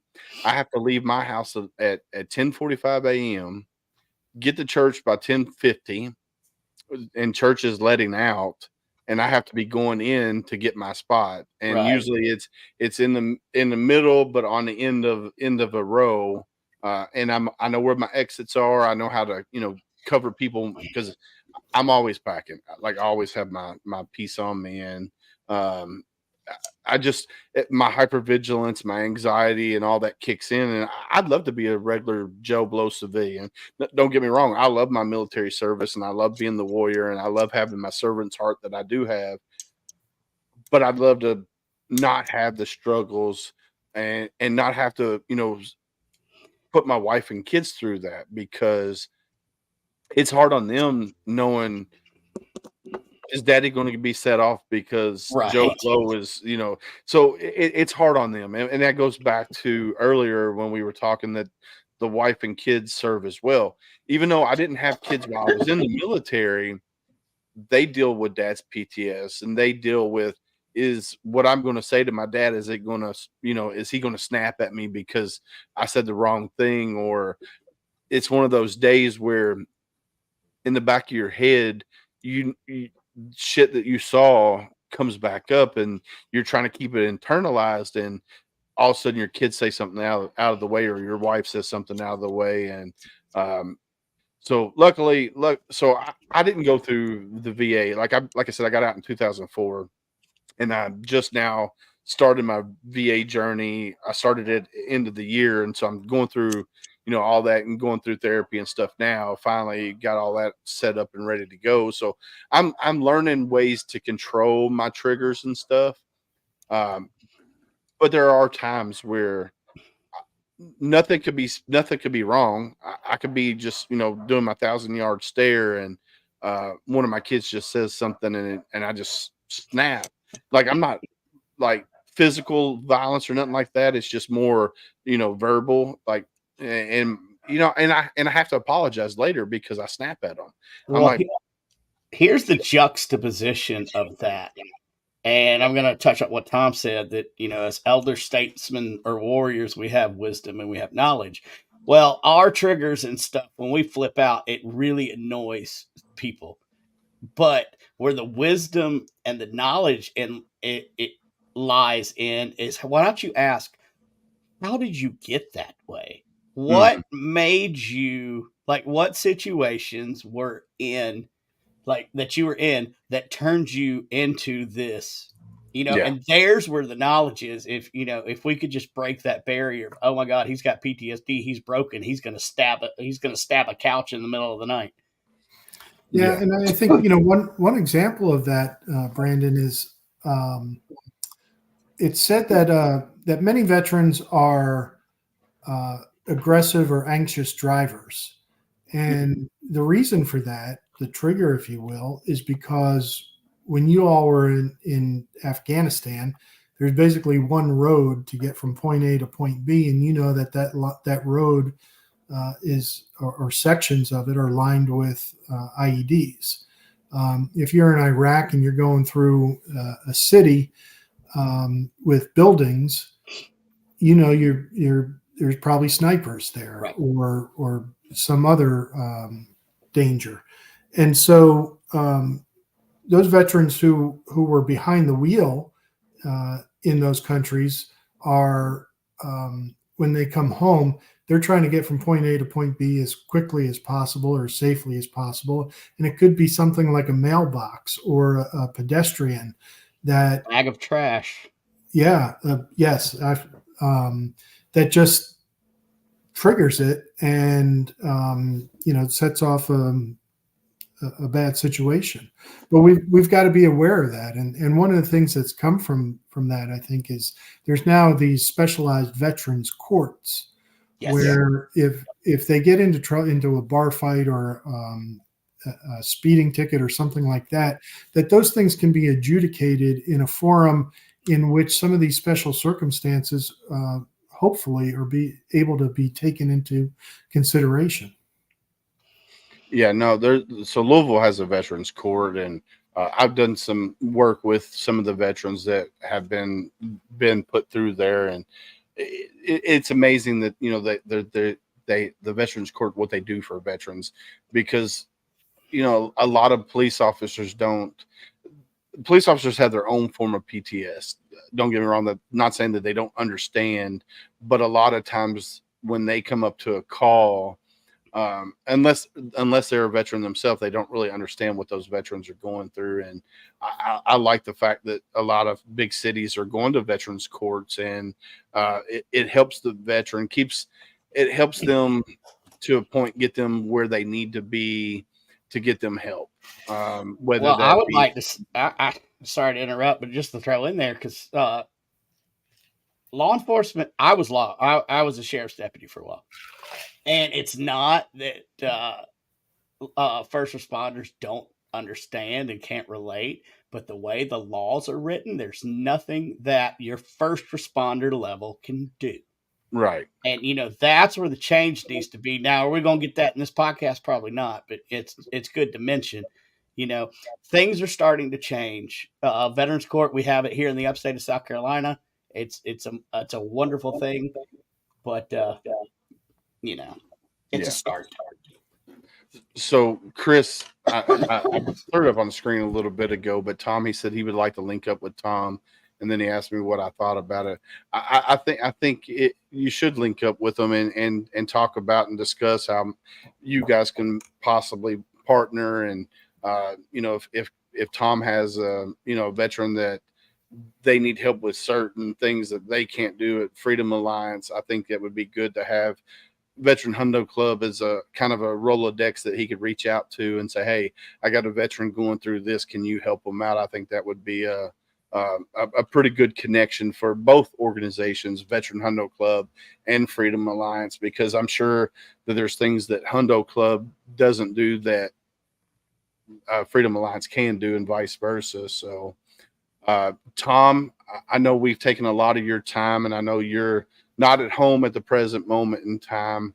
I want to say thank you for coming on and spending this time with us and talking about the Freedom Alliance. And if you were just tuning in, make sure you say a prayer for Lieutenant Colonel Oliver North. He's dealing with some personal issues, things that he needs prayers for. So definitely pray for Lieutenant Colonel Oliver North. Tom, thank you again. Is there anything else that you want to say, closing statements before we let you go, my friend? Well, I want to say what a pleasure it was to be on the program. Thank you. It's a great conversation. I think we hit some important topics. If I may, I just wanted to close with just giving a tribute. It's Memorial Day, and it's a day when we should remember and honor those who gave their lives for a great cause. And this is a wonderful nation, but we've got our problems. There's no question about that. And a lot of people have gotten discouraged over the last few years to the point where they say, I'm not going to vote. I'm not going to contribute. I'm not going to volunteer. I'm not going to help out my community. And many are saying, I can't even encourage a young person to go into the military these days.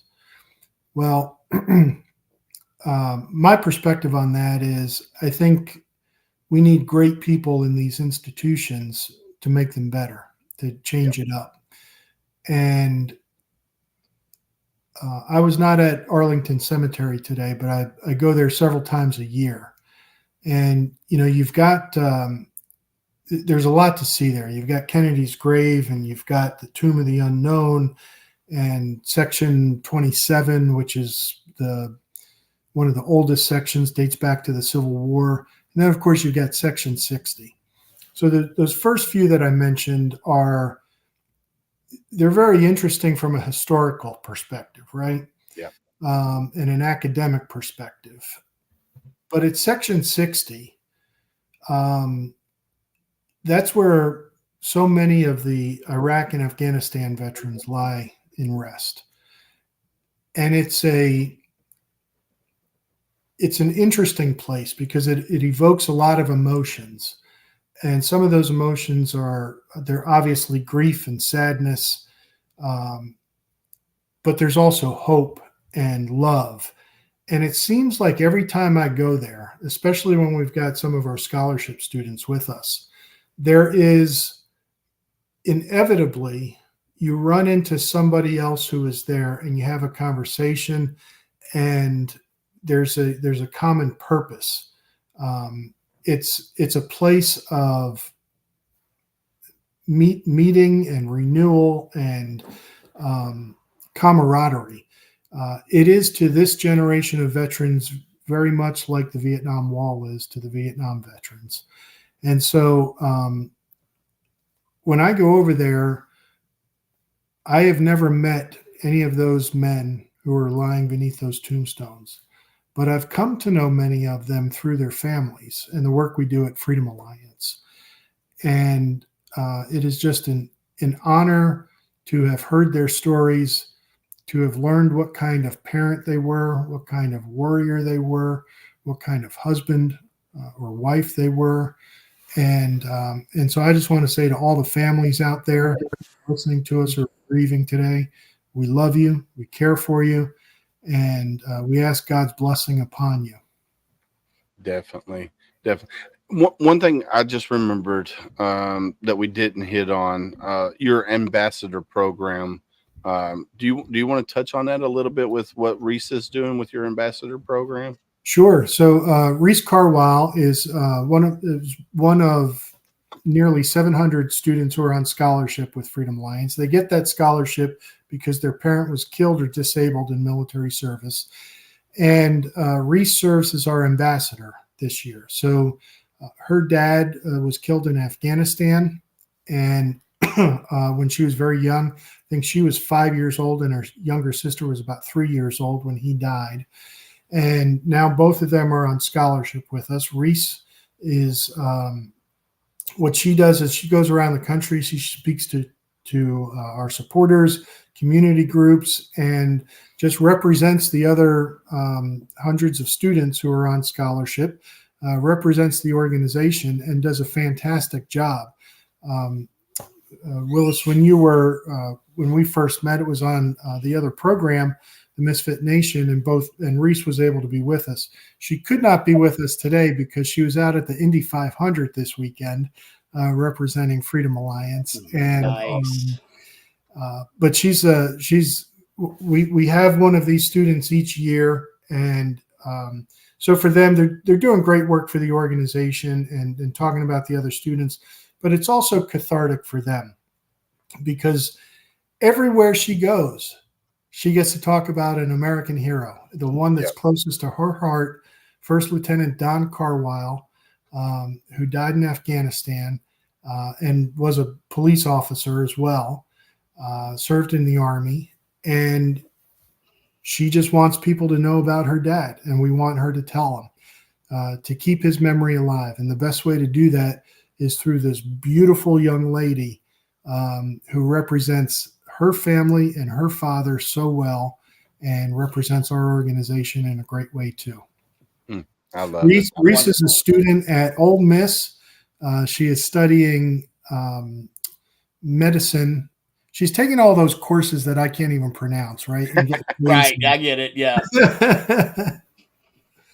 And she was on Misfit Nation, like you said, and I think Rich was giving her a little bit of banter because she goes to Ole Miss.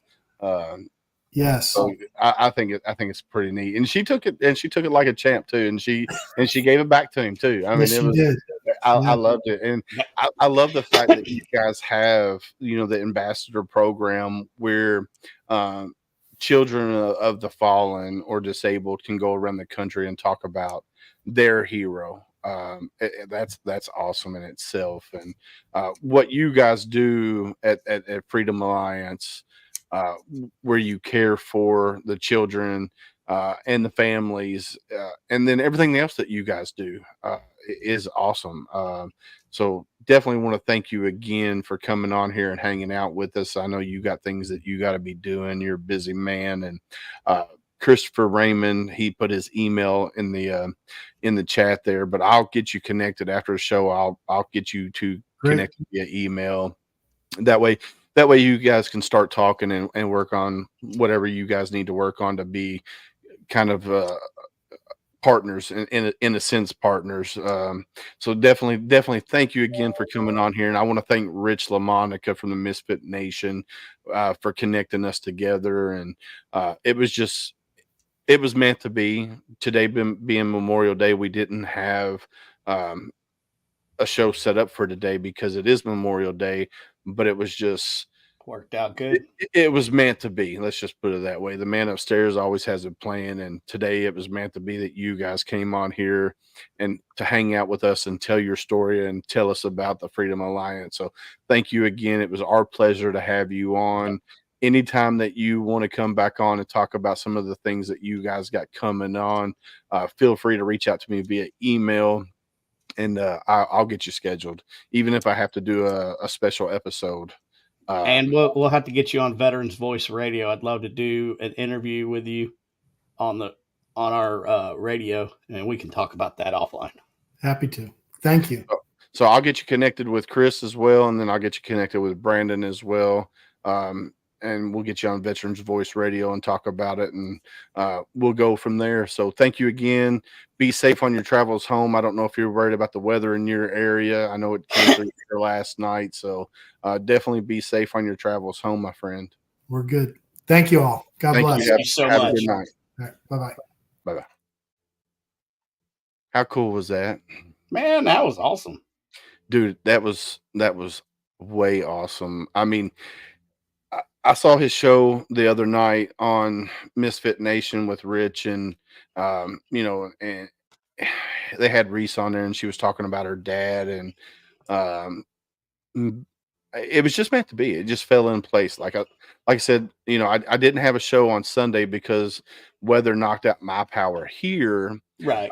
So I was like, oh, I need a show. And then Rich was like, hey, connected this to get, you know, via email. And I was like, yep, it was meant to be. And he's amazing. The organization itself is amazing. I mean, for one, it was founded by a badass. Oh, 100%.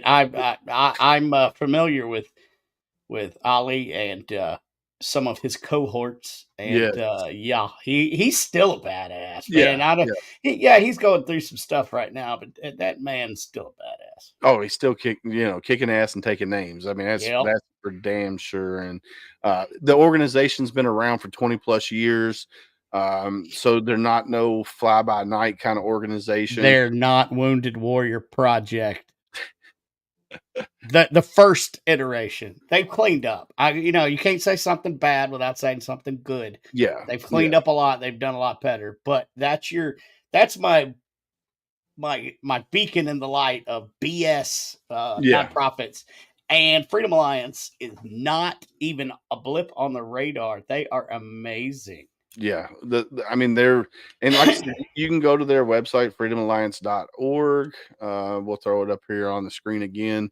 And you can see all the programs, the adventures and experiences. You can get involved, donate, host a fundraiser, notes of appreciation, which is cool because notes of appreciation, you go in and you fill it out.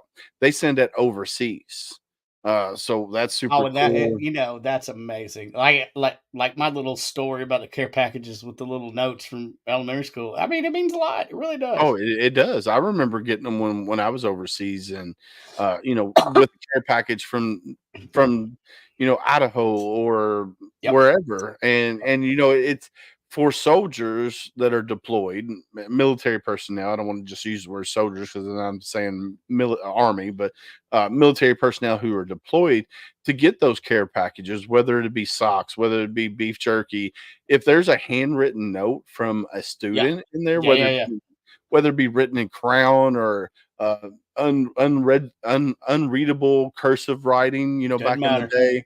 It didn't matter. It was awesome, and I always hung it up in the hooch wherever I was at. If I got one of those letters and didn't even know the kid, and I was that was the thing. We would fight over the sock, play whatever over the socks and the beef jerky. But if there was a handwritten note in there, the fighting got real. Oh yeah, because somebody wanted to be the first one to actually just read something that was written by somebody.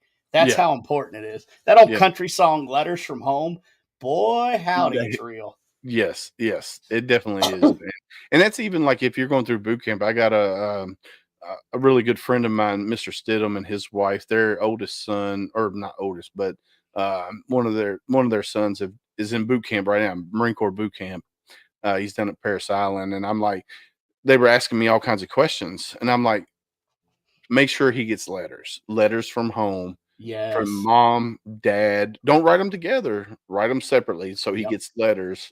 And so they've been sending him letters, and I seen them the other day, and they're like, "Oh, we got our phone call." They're that 5-minute scripted phone call, and instructors yelling in the background, and mom's all worried. I was like, it's gonna get worse for him, and it's gonna get worse before it gets better. Yeah, I said, just make sure you send letters. That's what's going to keep him going. Make sure all his family and friends send letters down there. Pictures too. Pictures are good.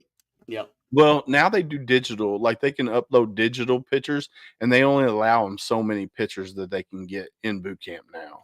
Okay. It's been years since. Yeah.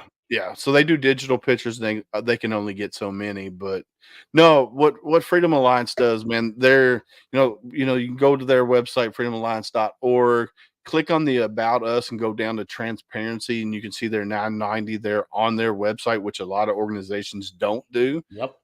Then you can go to frequently asked questions. Just look over the website. You can donate. There's a donate button on the home screen there.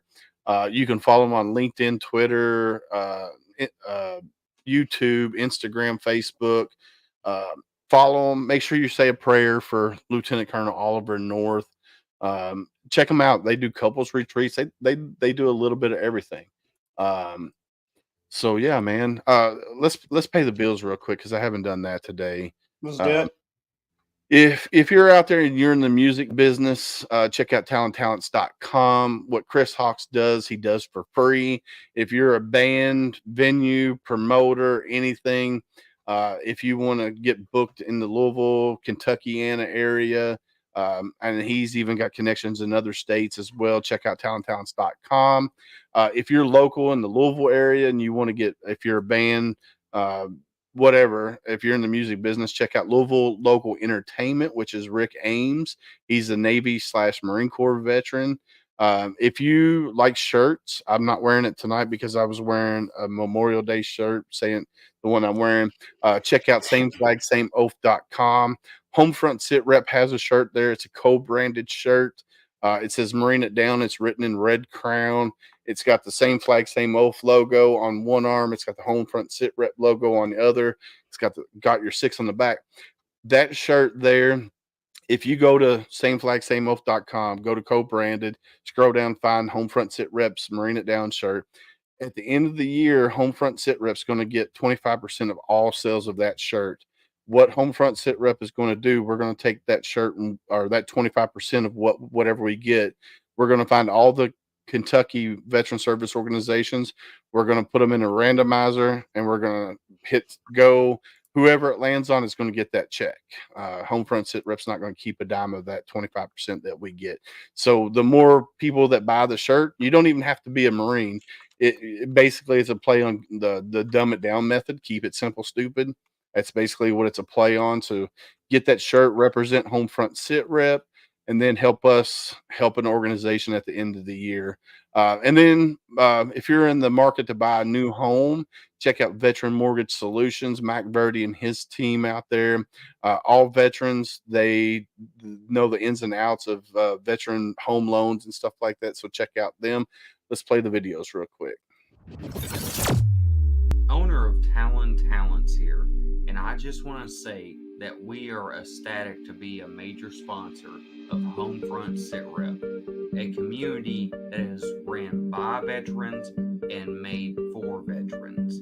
So thank you for tuning in. Talon Talents was formed in order to create a music scene that was together in the form of a collective, so that no one has to do everything on their own. And guess what? We've been doing this for free for over a year.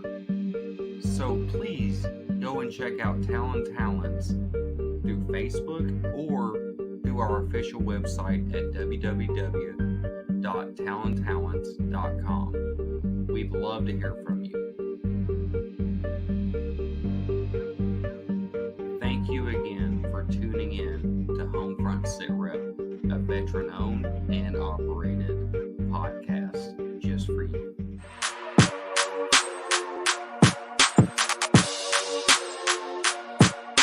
My name's Rick Ames.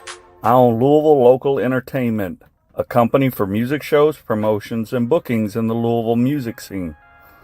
As a veteran, it's my honor to support and sponsor local veteran-owned businesses such as Homefront Sit Rep, made by veterans for veterans. So if you're in the music business and need some help booking or promoting a show for free, look me up, Louisville Local Entertainment. And thanks for tuning in to Homefront Sit Rep.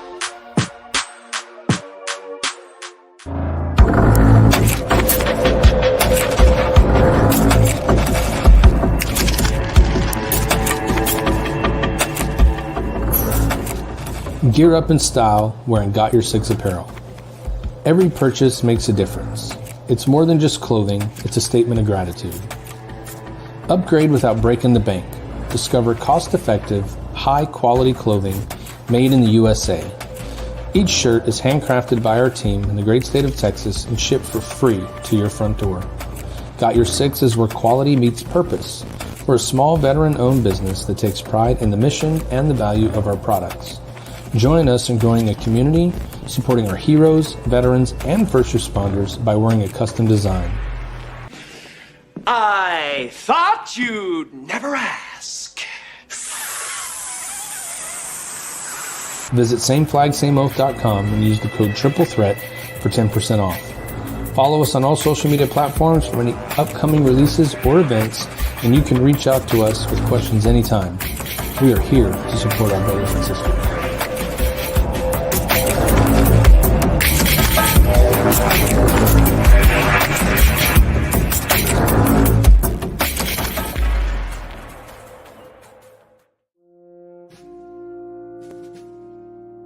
Hey guys, Mac Verdi here with Veteran Mortgage Solutions. As rates are dropping, home values are going to start to go up. It's time to start looking if you're looking to purchase a home. That being said, we are an all-military veteran loan officer team. We know the ins and outs of the VA home loan. We are considered the experts in this field. Give us a call today. Go to our website, veteranmortgagesolutions.com. Fill out my quick form. I'll give you $500 off towards closing costs. Have a great day.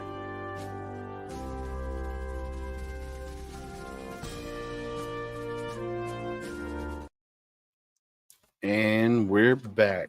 So yeah, definitely if you're in the music business, check out talenttowns.com or Louisville Local Entertainment. If you're in the mood for some veteran-owned t-shirts, go to sameflagsameoath.com. Matt and Becky are amazing with the product that they're putting. The shirts are comfortable. It's awesome. If you're in the business for getting a new home, check out Mac Verdi and his team. They are amazing at veteranmortgagesolutions.com. So yeah, man, tonight was a great episode. Brandon, thank you for coming on here and hanging out with us. If you're out there in Facebook world, YouTube, LinkedIn, wherever, if you're in the process of filing your VA disability claim, we here at Homefront Sit Rep started a new segment. It's called Ask Monica. I was going to talk about it last night, but we didn't have power.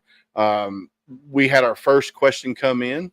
And I was kind of hoping Monica could come on and join with us, but unfortunately she's not able to at the present moment in time. Let's see. I don't have it pulled up on my computer here. Hold on. Let's see. So we had a question come in. I help veterans with their VA stuff too. So maybe, I don't know, maybe I can answer. If not. So the question was, let's see. All right. She said, this came from Bonnie Stanberry. And the email, which I'll play here in a minute, it says, I had a veteran approach me that was in the Marshall Islands during Vietnam era, and he's been having some health issues. He was wondering who to contact about getting help with this. He was told that there was a program now that was addressing the toxic nature of being in the Marshall Islands. Can you help me help him? So Monica, ask Monica, Monica Stanford, who is a doctor of nursing. So she's a nurse practitioner. She's all around badass. She was married to, or she is married to a lieutenant colonel, Marine Corps lieutenant colonel for 35 plus years. She's also a VA disability provider. So when you go do your CPNA, or is it CPNA exams or CMP exams, she's the one that helps veterans through that process. So her and Miss Bonnie were talking. She sent out some links, which I'll bring up on the next episode. But there's a whole list of things going on. So, like I said, we do have a new segment within Homefront Sit Rep. It's called #AskMonica. I'm going to play that video real quick. You can email her at askmonica0@gmail.com. So if you have a question about your VA disability claims, send an email to askmonica0@gmail.com. Here's that video real quick.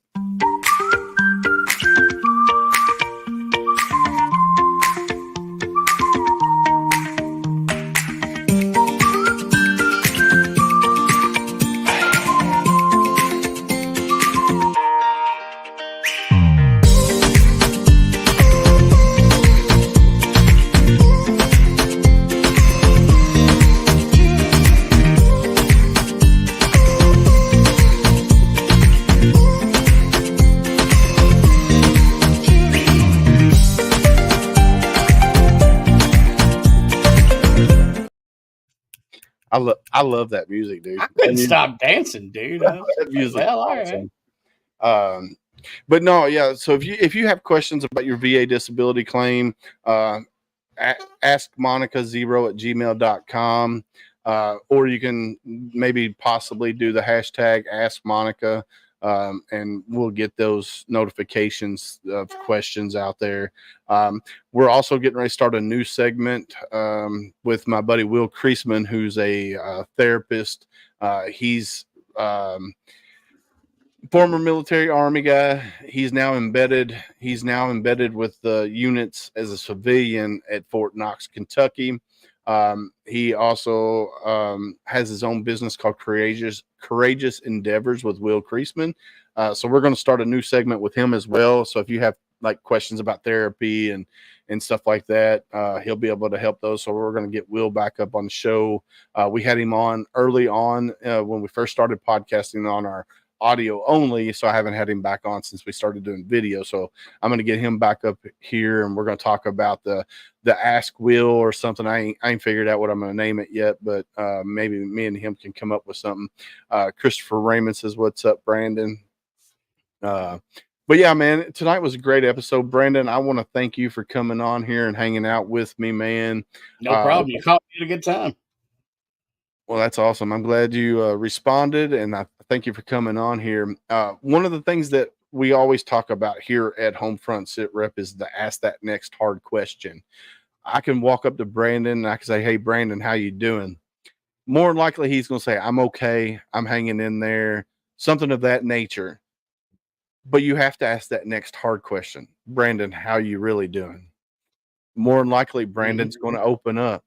So I found this commercial. I was watching TV the other night, a while back, because I've played this video a couple times. It just struck a nerve, man. I really had to pause it, rewind it, play it again, pause it, rewind it, play it again, pause it, rewind it, call my wife and say, "Hey, you need to come in here and watch this." And I played it for her. And because it fits exactly into that. How are you doing? How are you really doing? Right. Asking that next hard question. And it's by BetterHelp, is who made the commercial. It's only 30 seconds long, but it's freaking powerful. So let's play this video.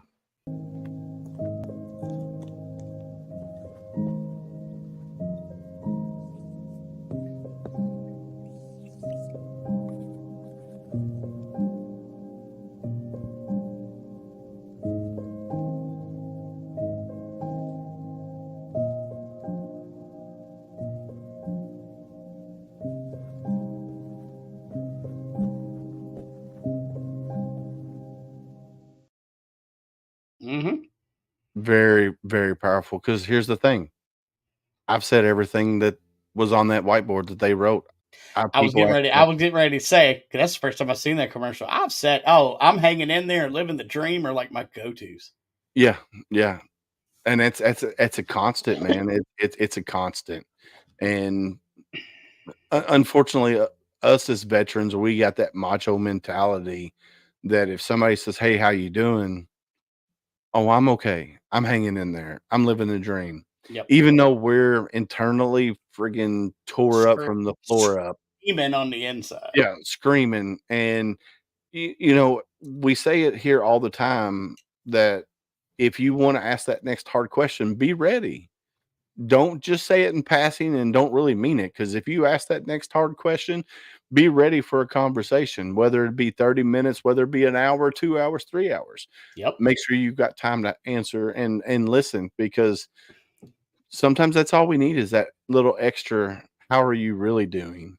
So definitely make sure you ask that next hard question, Yep. and be ready for it. The response to it and everything.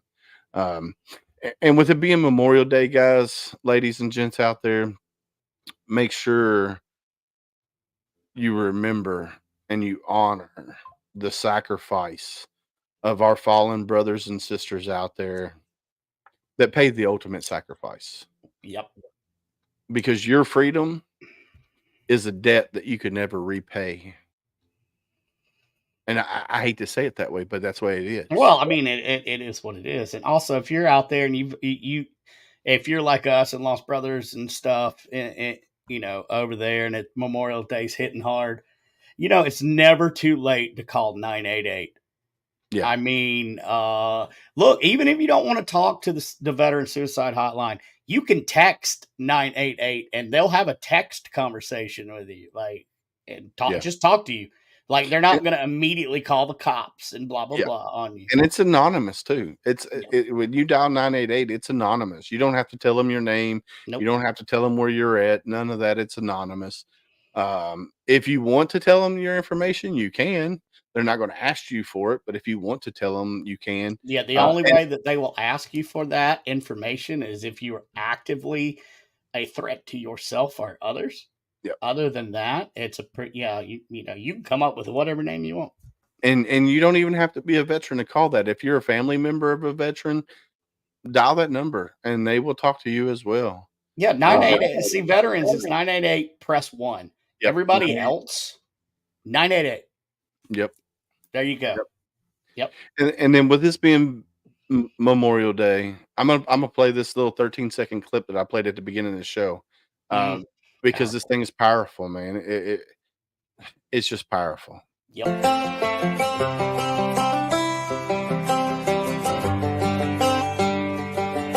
It's the guts and it's the glory. 100 stripes, 100 stories. There it is. Yeah, and that song gets me too, because that song a lot of times on TikTok is played with reunions. Yeah.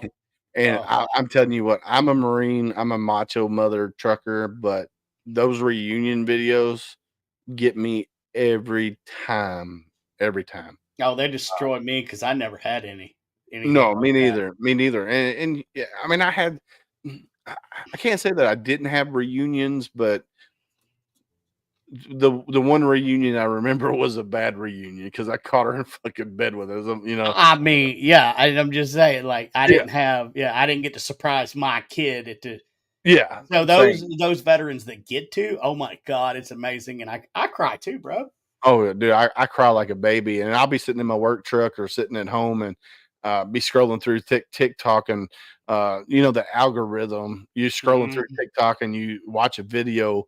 The next time you log into TikTok, your whole feed is that. Oh, I know, yeah. I'm like, oh my God, and it's not like I can't just keep scrolling because I'm drawn to it.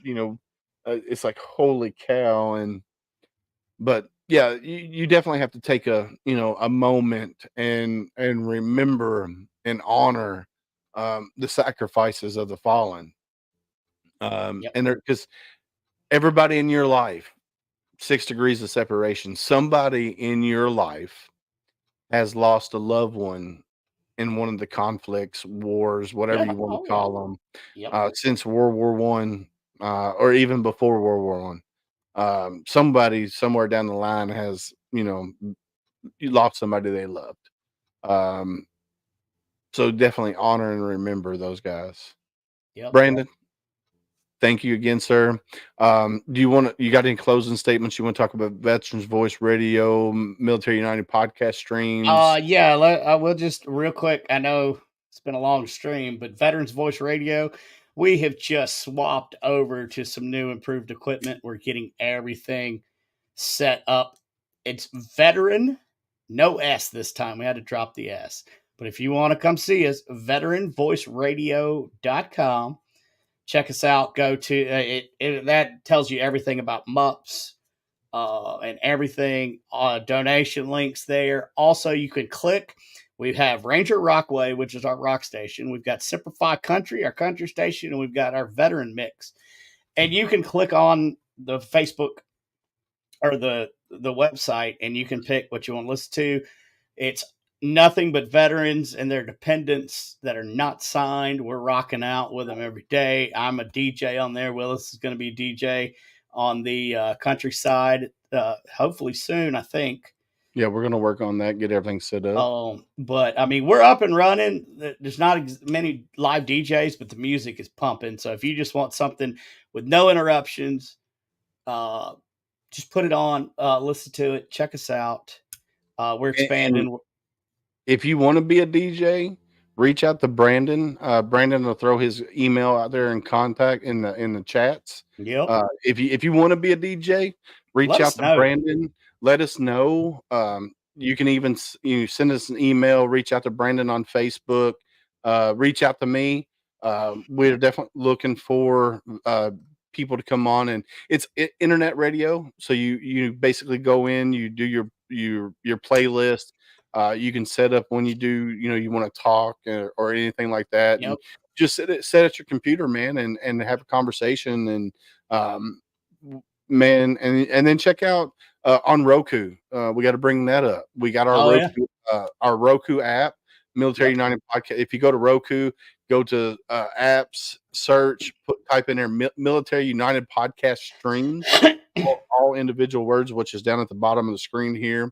And download the MUPS app. My show's on there. Contagion Effects on there. Donald Dunn's show's on there. Every Day's a Saturday's on there. Oscar Mike Radio's on there. Do you have yours on the MUPS yet? I don't have mine on MUPS yet. We're working on that. Also, I'm glad that you mentioned apps.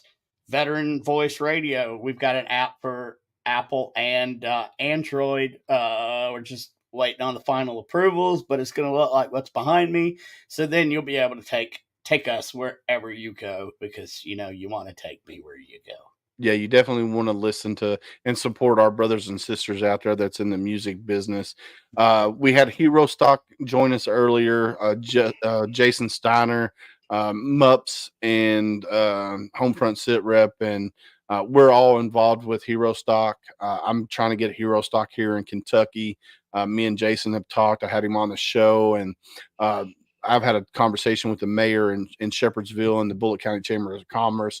We're going to have another meeting coming up soon so we can actually get this process rolling. Hopefully November 8th will be our Hero Stock concert here in Kentucky.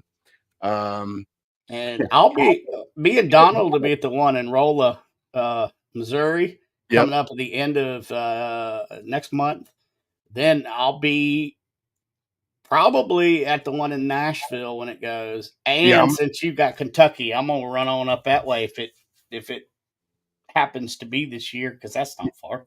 Yeah, it's not far. I'm hoping to be at the one in Nashville. Unfortunately, I'm not able to make out the one in Nebraska and Missouri. I'm not going to be able to make those, but I'm hoping we'll see what happens.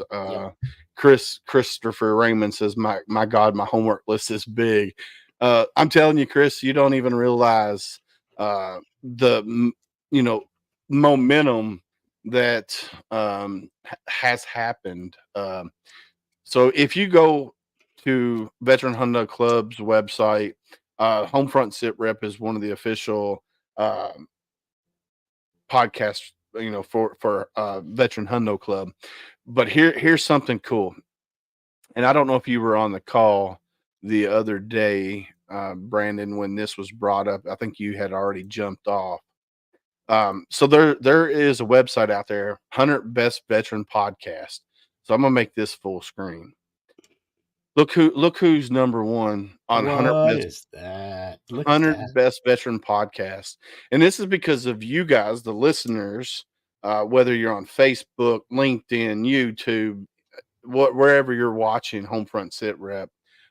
We are the number one podcast out of 100 Best Veteran Podcast on feedspot.com. So if you go to Google and you type in 100 Best Veteran Podcast, Homefront Sit Rep is right there. And that's because of you guys. You guys are you are why we are number one. And I hate to say it, but my buddy's Triple Threat Vet podcast was number one. And we had to make him go down to number two. Because we're quadruple threat. Yeah. One extra threat. Well, there's four of them. There's four of them. Oh God. So they're amazing. I love the team at Homefront or Triple Threat Vets. They're my brothers from another mother. You know, Scott, Al, Matt, and Ty. Ty's a good old Kentucky boy, but he lives in Texas now in Houston with Matt and Scott, and Al's in Florida. Those guys do amazing. They're live on Thursdays at 9 p.m. Eastern, 8 p.m. Central. You can find them on their Facebook page or their or YouTube as well. But those guys are amazing. On this list of veteran podcasters, I'll name some names here. You got Return to Roots, Mill to Vets, number 4. Then you have Oscar Mike Radio, which is Travis. He's number 8. Then you have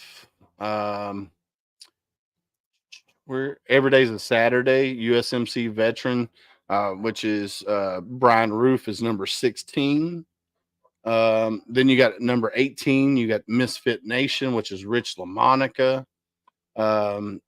So a lot of the veteran podcasters that we hang out with are on this list within the top 20. So definitely support your veteran podcasters out there that are doing amazing things, man. And like I always say on this show, stay safe out there. You got to stay safe. Brandon, you got anything else to say before I let you go, my friend? Oh, no, man. I think I covered it. Everybody have a good night. Watch all these thunderstorms and stuff. Everybody just be safe. Yes, sir. Yes, sir. All right, guys. It's been a great show. Check out freedomalliance.com or .org. freedomalliance.org. Yep. Check them out. They're doing great things. Mr. Christopher Raymond, thank you for that. I got your 6 as well. Guys, stay safe out there. Be safe. Like I always say on Homefront Sit Rep, be safe out there. I got your 6.